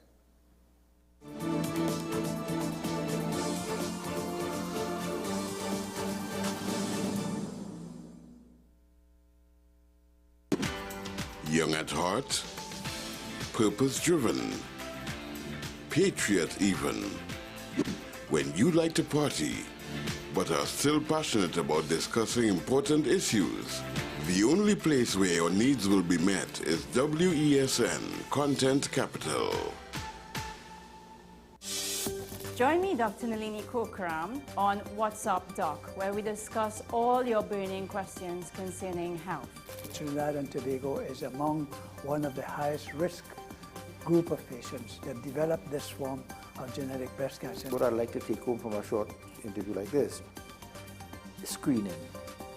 You must screen. Because it's silent. It's silent. Yeah. And because it's silent, you don't know it's there. What's Up Doc, every Tuesday and Thursday on WESN Content Capital.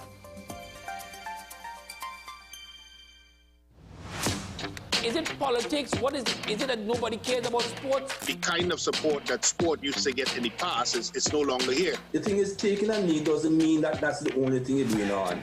Right. Taking a knee along with other stuff. Samantha, what are you looking forward to when you return home to Trinidad and Tobago after winning the title?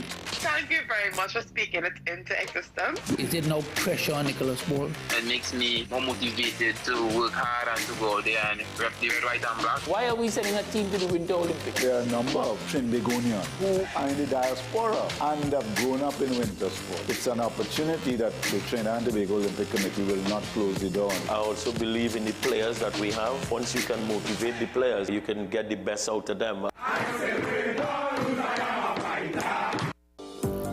Join me, Sule A. Joseph, as I delve into the day-to-day psychological issues plaguing our society.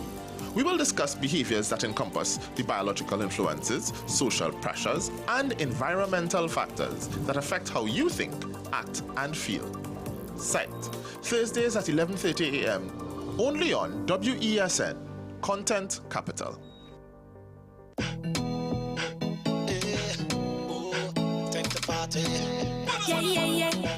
Boss lady, it's 2024 and you're still accepting drinks from random strangers? Nah! Drinking smart to avoid any chance of date rape, so drink smart to be safe this carnival. We love to drink, drink, drink, drink, drink, and party till the morning come. Whoa, but do it smart. Be drinking smart. Bottle! Drink, drink, drink, and party till the morning come. Yeah. What's wrong with us?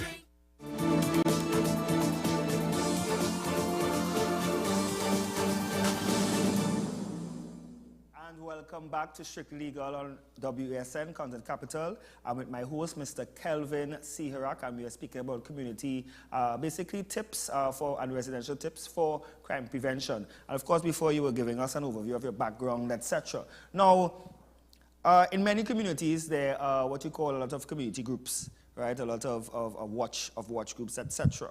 And of course, this is designed really to assist in the community looking out for each other as a watchdog to prevent crime. Now, obviously, as a former officer, as well as, as your experience, can you just go into detail as to the need or the importance of community-type watch groups? And of course, what can they do further to assist in sort of crime prevention? Well, Ronald, I'm sure that you would agree with me. Presently, we are faced with an upsurge in home invasions in Trinidad and Tobago. Just yesterday evening, I was looking at a video online where it was a lady was driving into her home, opening her remote control gate, and entering into her home. And after she closed the gate, the perpetrator jumped the wall, didn't even enter while the gate was open, jumped the wall, drew for his tool of trade, firearm, and apparently engaged the householder and then exited. And then up to most recently, last night in Tobago, elderly gentleman, there was an intruder at his door knocking, and when he went to answer it, he was shot and killed.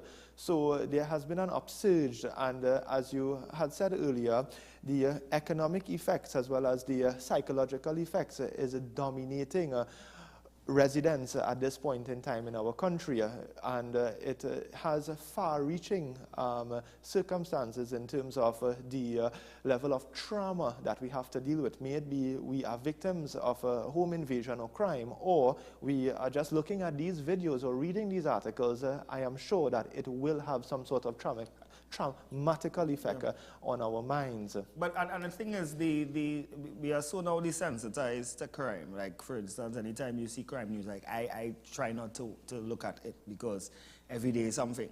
And of course, we become so desensitized that if you see a murder, it's a next murder, right? There's no emotion. People are just going about their daily lives because what can you do again, right? And of course, you know, we've seen all these CCTV images from homes, right, where persons have their property secure. They have automatic gates, they have CCTV cameras. I mean, thankfully, the person in question yesterday had dogs.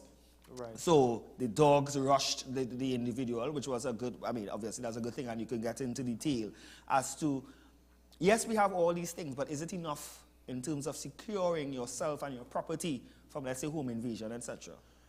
Most certainly, and I think most communities and persons would have already started the initiative of implementing safety tips and use of the air horns, right? We have seen how effective this can be in certain communities. However, there are things which it is we can reinforce to reassure the members of the public that the continuous assessment of your home, the exterior structure, the interior structure, your vehicles, your neighbors, your community, the locality that you live in, we can reinforce these tips so that persons and members of the public are conscious of how it is they provide layers of security to deter and prepare for a home invasion if it is the situation may arise. So let's start with the protection of your structure, of your exterior, of your structure. Give us some tips as to how can homeowners or persons who are renting or whomever can secure from at least the exterior point of view going up to the interior, etc.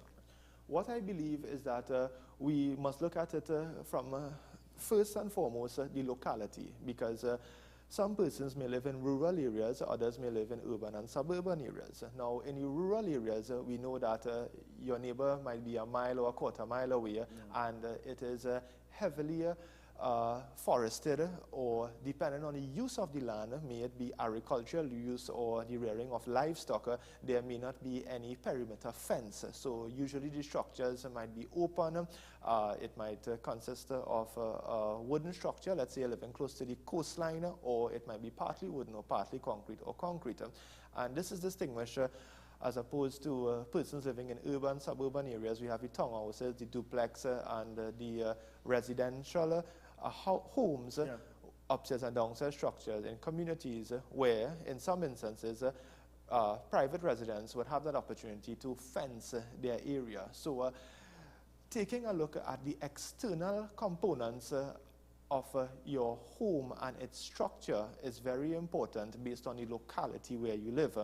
And I say this because if it is you are to do an assessment to put layers of security measures in place to deter or prepare for a home invasion, I believe that you must first start from the point of view of looking into your home. So stand on your road and just as the intruder or perpetrator would do, look into your home and look at the external components of your home.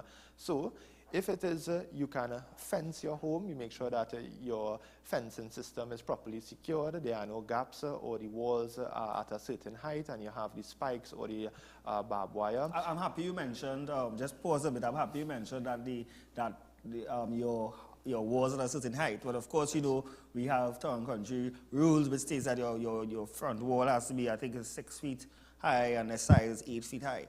But then obviously persons are jumping over those walls. Most certainly. Right? And of course, how do you now stick within the ambit of the rules and regulations governing construction versus protecting yourself? Because I've seen basically dungeons. People have secured their homes like dungeons for fear, to ensure that there's no gaps or heights right? The height is 12 to 12 feet high, and then they have a covering over, right? Because at the end of the day, if probably they are not secured by virtue of the state, they have to do themselves. Yes, so most certainly that will be subject, obviously, to planning approvals and the draft plans that you would submit to Town, Country and Regional Corporation for approvals. And if it is you are so approved to erect such a large wall, if the case may be. But in preparing your home to deter intruders, it is very important that that security fence, that additional level of protection is there around your perimeter of your home, if it is you can. We know in some instances persons may be living in state homes, for example the AGC homes, and they will require permission to do certain renovations. If it is they were required to construct a fence, or in some instances they may not be able to construct a fence. So now you have to make that adjustments and look at what else you can do to implement that level of safety and security to deter or prepare for a home invasion. Now let's get back to the external aspect of the home. We look at the installation of lights or the motion sensors, lights at night, so that you keep the perimeter of your home well illuminated. It is advisable that you do not keep any objects around the perimeter of your home, especially if it is you are working or your household is a working household, and for the majority of the week you are away from your home. You would want to store these things in a safe place so that these objects are not used to break into your home and gain entry. Also, it is advisable, and I'm sure everyone would agree, to invest in that CCTV camera system, alarms and monitoring, motion sensors. That gives you a sense of peace of mind, as well as it puts you in that strategic advantage of being able to see if it is an intruder enters your premises and that motion sensor camera takes it up, you know what is the next step that you are required to do. So the CCTV cameras are always a means of having that advantage over the intruder.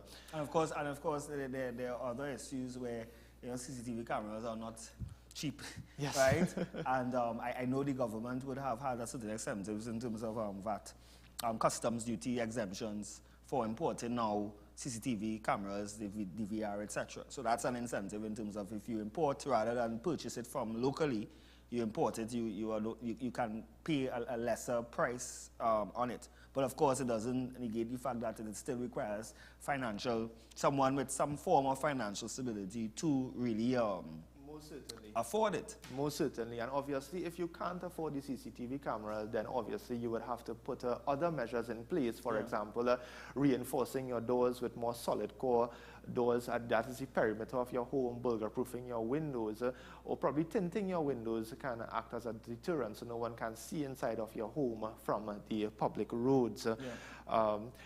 Installation of other sort of security features such as garage doors, so that you do not alert persons to whether or not you are home, right? Your vehicles are secured and concealed.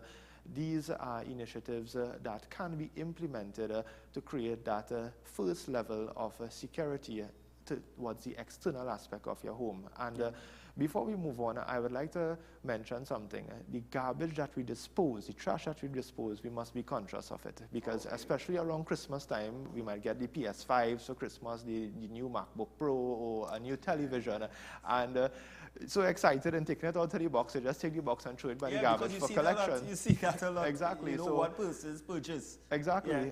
And these perpetrators, they know what is a MacBook Pro and a PS5 as well. You see these big 75-inch TVs and whatever the case, exactly. the boxes. Exactly. So it is advisable to properly dispose of these electronic boxes by tearing it up and placing them in concealed garbage bags for collection. And that in itself can be a deterrent. You know, that is a very, very important tip that I myself did not even think about, because obviously you're trying to save, one, you're trying to save the environment, two, certain stuff that you purchase. I mean, it's difficult to put in a garbage bag unless you literally destroy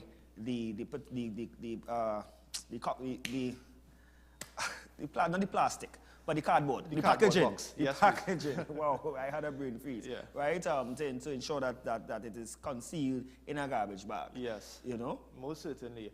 So those things we can implement towards putting an additional layer of security, and it's from a commonsensical and a practical point of view. Not everyone would have the means or the resources. However, by just making that observation from the outer part of your home and making these changes to prepare yourself, I think can make a difference. Now, having considered the exterior aspect of your home, we can look at the interior aspect of your home. And one of the more proactive solutions, and I would have discussed it with my residents group at home, is that we can dedicate a safe space in your home. This may be a room, a vacant room, where there are no windows leading to the external aspect of your home, and there is only one door, so that the place is properly sealed. And in that safe room area, you have a spare telephone to contact the police if need be, or also you can have a first aid kit, and probably if it is you are a licensed firearm holder, you can be able to know your strategic points in your safe room as to engage a perpetrator if it is he was to enter your home and now he is about to proceed to breach that safety area there. In addition to implementing a safe area in your home, right, you can also designate responsibilities for members of your household. Yeah. So if it is you are living with an extended family, you can assign them roles and responsibility in the event that an intruder may enter into your home and is now about to perform some sort of criminal act against you or your family. So one householder might be responsible for keeping a lookout, maybe on the camera system, the DVR system. Others might be relating to the police or communicating in a WhatsApp group, a description of the person, as well as the whereabouts of the person, where it is he is in your home or in the near vicinity.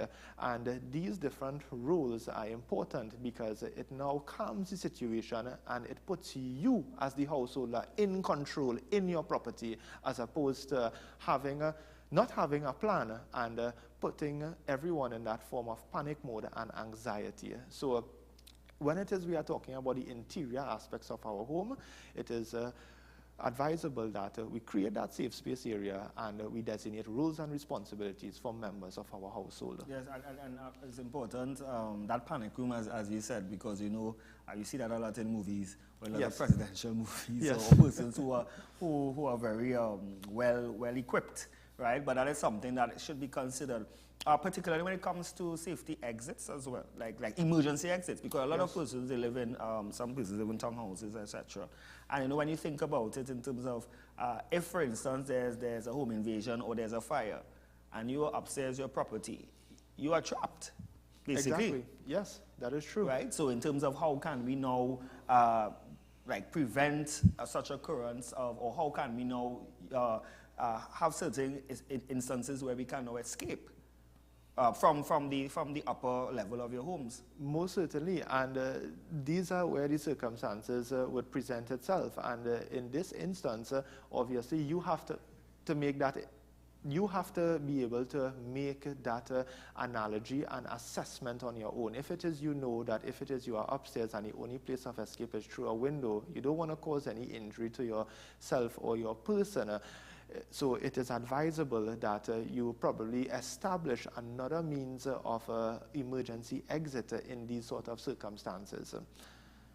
Certainly. And let's get into the issue of course, I know there's also a legal aspect of it. But just before that, you mentioned safe rooms, you mentioned external CCTV cameras. What about in terms of like community? How can the community get involved in terms of being, whether it is a watchdog, what can they do to secure the community? Yes. Excluding, I mean, yes, you have gated communities as well, right, which is more secure, but what about communities that are non-gated? Right. So I am sure that everyone would be familiar with the community groups, the WhatsApp chat. Most communities would have created it and it would have worked effectively. And in terms of reiterating what is expected, it is very important that if it is you are implementing these security measures for your home and you are living in a community with other neighbors, the information can be shared because you, as well as you would like to protect yourself, it is good enough to protect other neighbors as well. So it is advisable that you have those regular meetings with your community, be able to identify your neighbors, be able to have that meet and greet, and be able to know each other's strong points and weaknesses. I'm sure there would be police officers, servicemen, and even skilled persons in your community as well, where it is you all can develop those strategies. You can also look at the locality, as I said.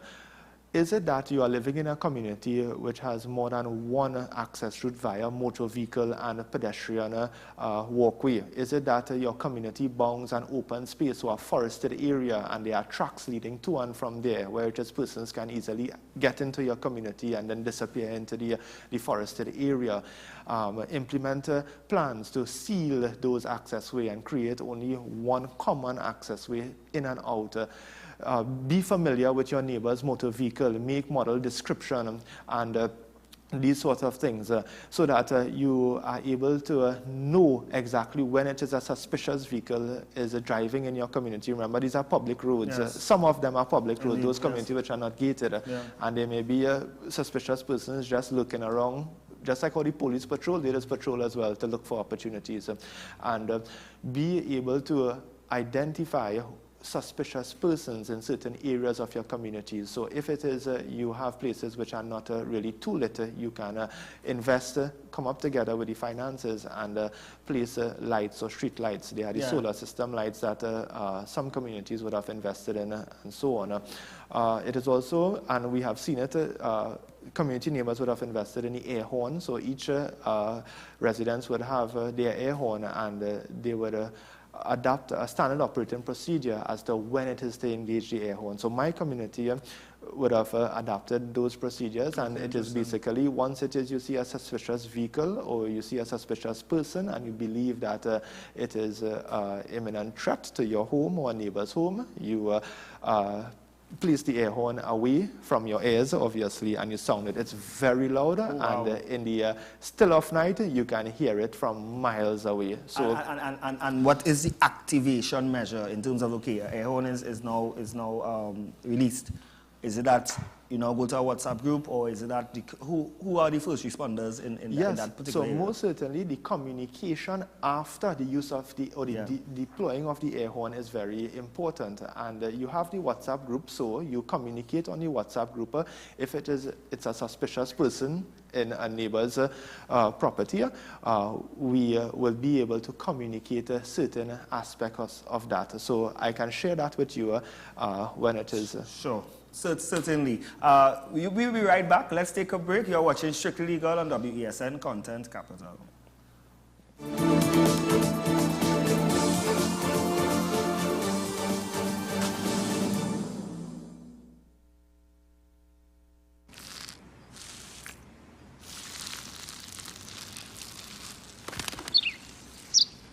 Maybe he landed here totally by coincidence. But if by chance he's admiring your fresh coat of Benjamin Moore soft sky blue, well, that's a pretty high compliment. Coming from an expert.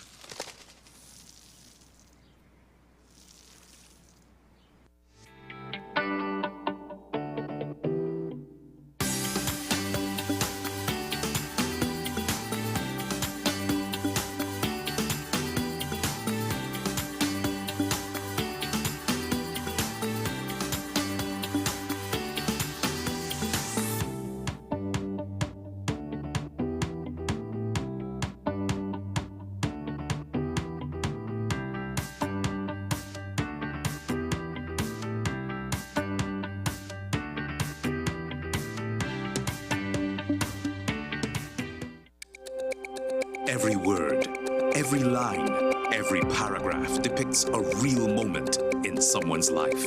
A father, a sister, a mother, a brother. We at Newsday are dedicated to you, the people, and through independent, unwavering journalism, strive to always bring your stories to life. Because your stories are more than just words. Newsday, independent and credible. My name is Carl Media, and I'm the founder and the host of Ever Increasing Voice Ministries. Join me every Saturday and Sunday on WESN, this powerful station, at 9 a.m. on Saturdays, 1 p.m. and 7 p.m. nightly. Also on Sundays, I'll be on at 7 a.m., 1 p.m. and 7 p.m. at night time. When you come here, we are getting people heavenly ready.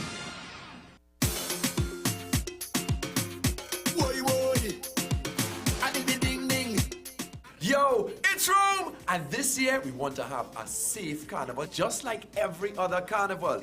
So this year we're talking a smart carnival.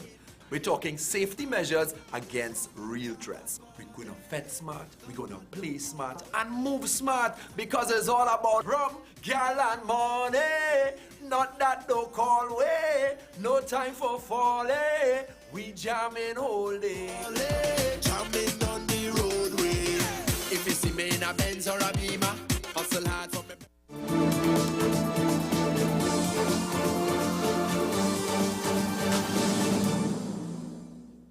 And we are back on Strict Legal with Mr. Kelvin Siharak, attorney at law and former police officer, speaking about community and residential tips and how it applies to, of course, keeping yourself safe in the ambit of the law. Now, we will be taking some call-ins, of course, if you are viewing, and our numbers are 628-4578 or 623-9376.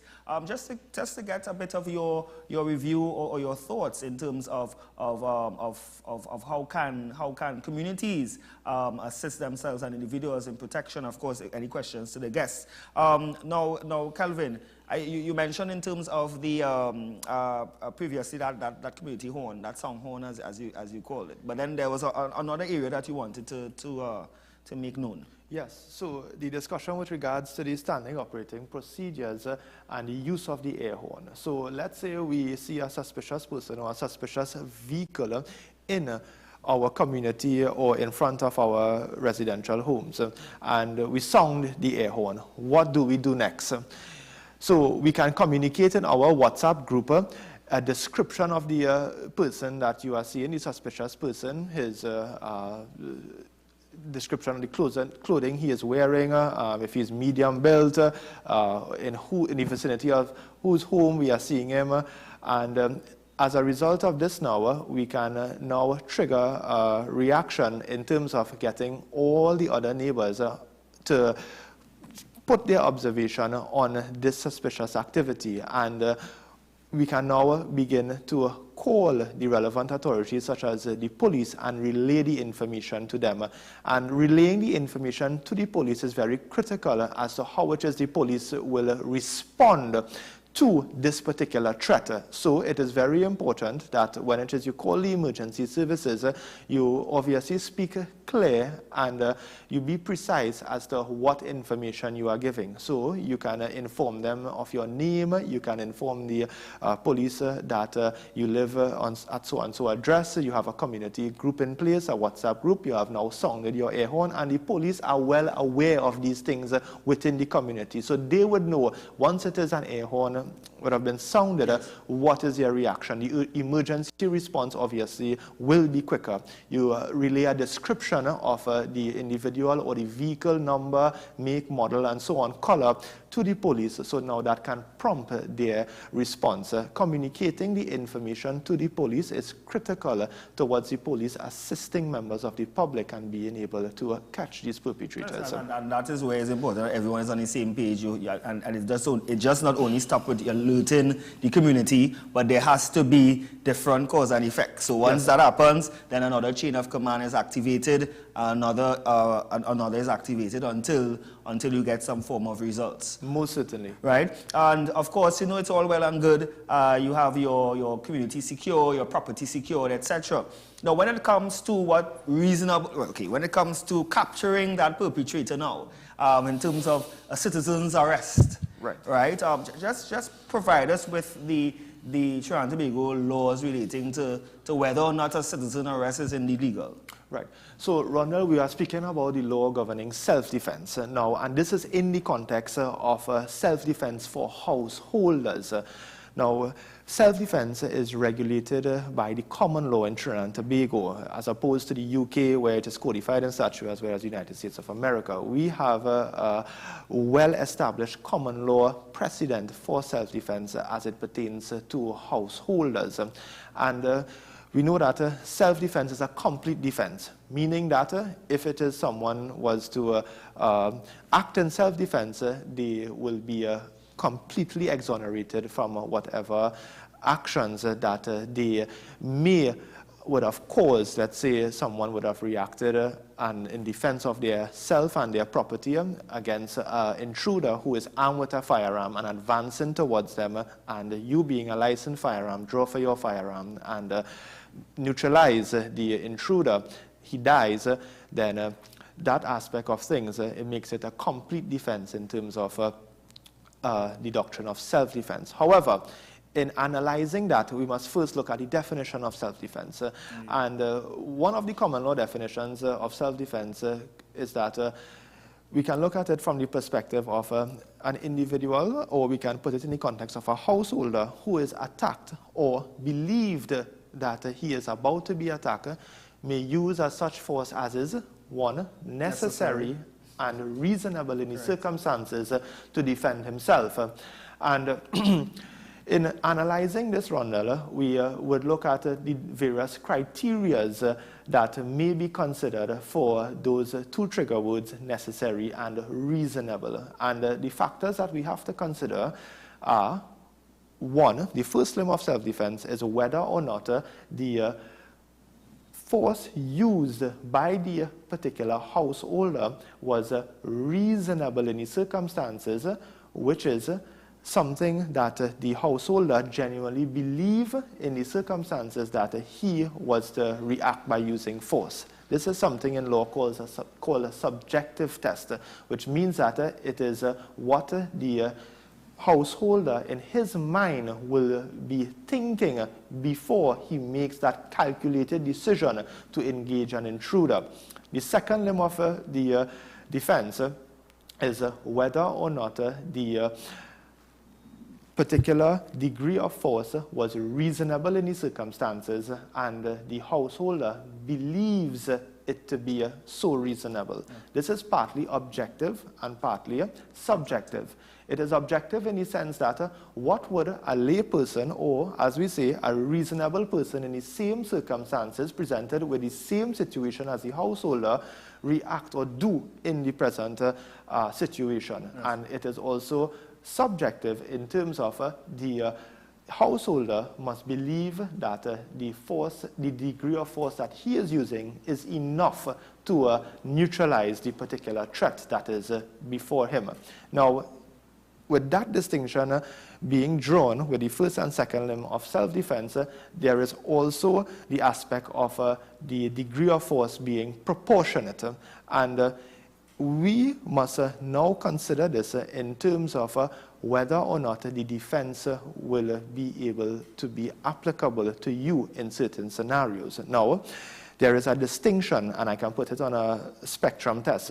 We have grossly disproportionate, and then proportionate. Yes. In terms of the use of force. And that's the next question in terms of what is, of course, what is proportionate versus disproportionate. Exactly. So basically, the law of self-defense is saying that if it is the use of force is grossly disproportionate, then the individual may not be able to rely on the defense. And can we, of course, give certain scenarios, examples? Yes, please. So let's say, for example, and in the context of a householder, you are the owner of a licensed firearm, and you are at home 10:30 in the night, sitting in your sofa looking at television, and an intruder was to gain access into your home. And he is so quiet, he makes his way up the stairs, opens one of your bedroom doors, steals jewelry, coming down back. He saw the keys to your car, take up the car keys. Now, whilst walking out of your home, he stumbles on a chair, and this alerts you. You quickly raise up from your sofa, and you see him running out of your home, and he is now jumping your wall.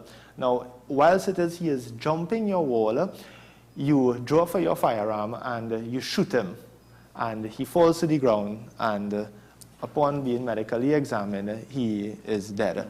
So in this circumstance, we look at whether or not the force used was necessary and reasonable in the circumstances, and if so, was it disproportionate, grossly disproportionate, or the force that you use to defend yourself and your family was proportionate in the circumstances. And if it is this situation presents itself and you are seeing, yes, he is an intruder, or he would have stolen from you, but he is now making an escape, you would have now activated deadly force. And in activating deadly force, you must have that decision being made in your mind that you are being greeted with deadly force. And if it is you in your mind thought to yourself that you are being greeted with deadly force, then you will be justified by drawing your firearm. But in this circumstance, there was no use of, well, deadly force, or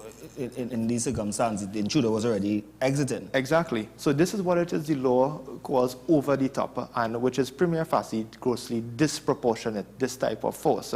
However, let's look at another scenario. Let's say the intruder enters his home armed with a firearm or cutlass. Again, you are a licensed firearm, and he is advancing towards you or a member of your family. You draw for your firearm, and you shoot him, and he dies. In this circumstance now, we look at the degree of force used, and is it proportionate in the circumstances? And this is where it is the decision would need to be made, obviously, by the prosecution aspect of things when looking at the facts and the circumstances, whether or not the householder will be liable for the death of the intruder. And if it is you are faced with a deadly force, then you will, in essence, be justified by returning deadly force in the protection of your home and your family. Right? Now, there is an interesting case, the case of Collins and the Secretary of State for Justice. And I was having a read of this case yesterday, and I would like to discuss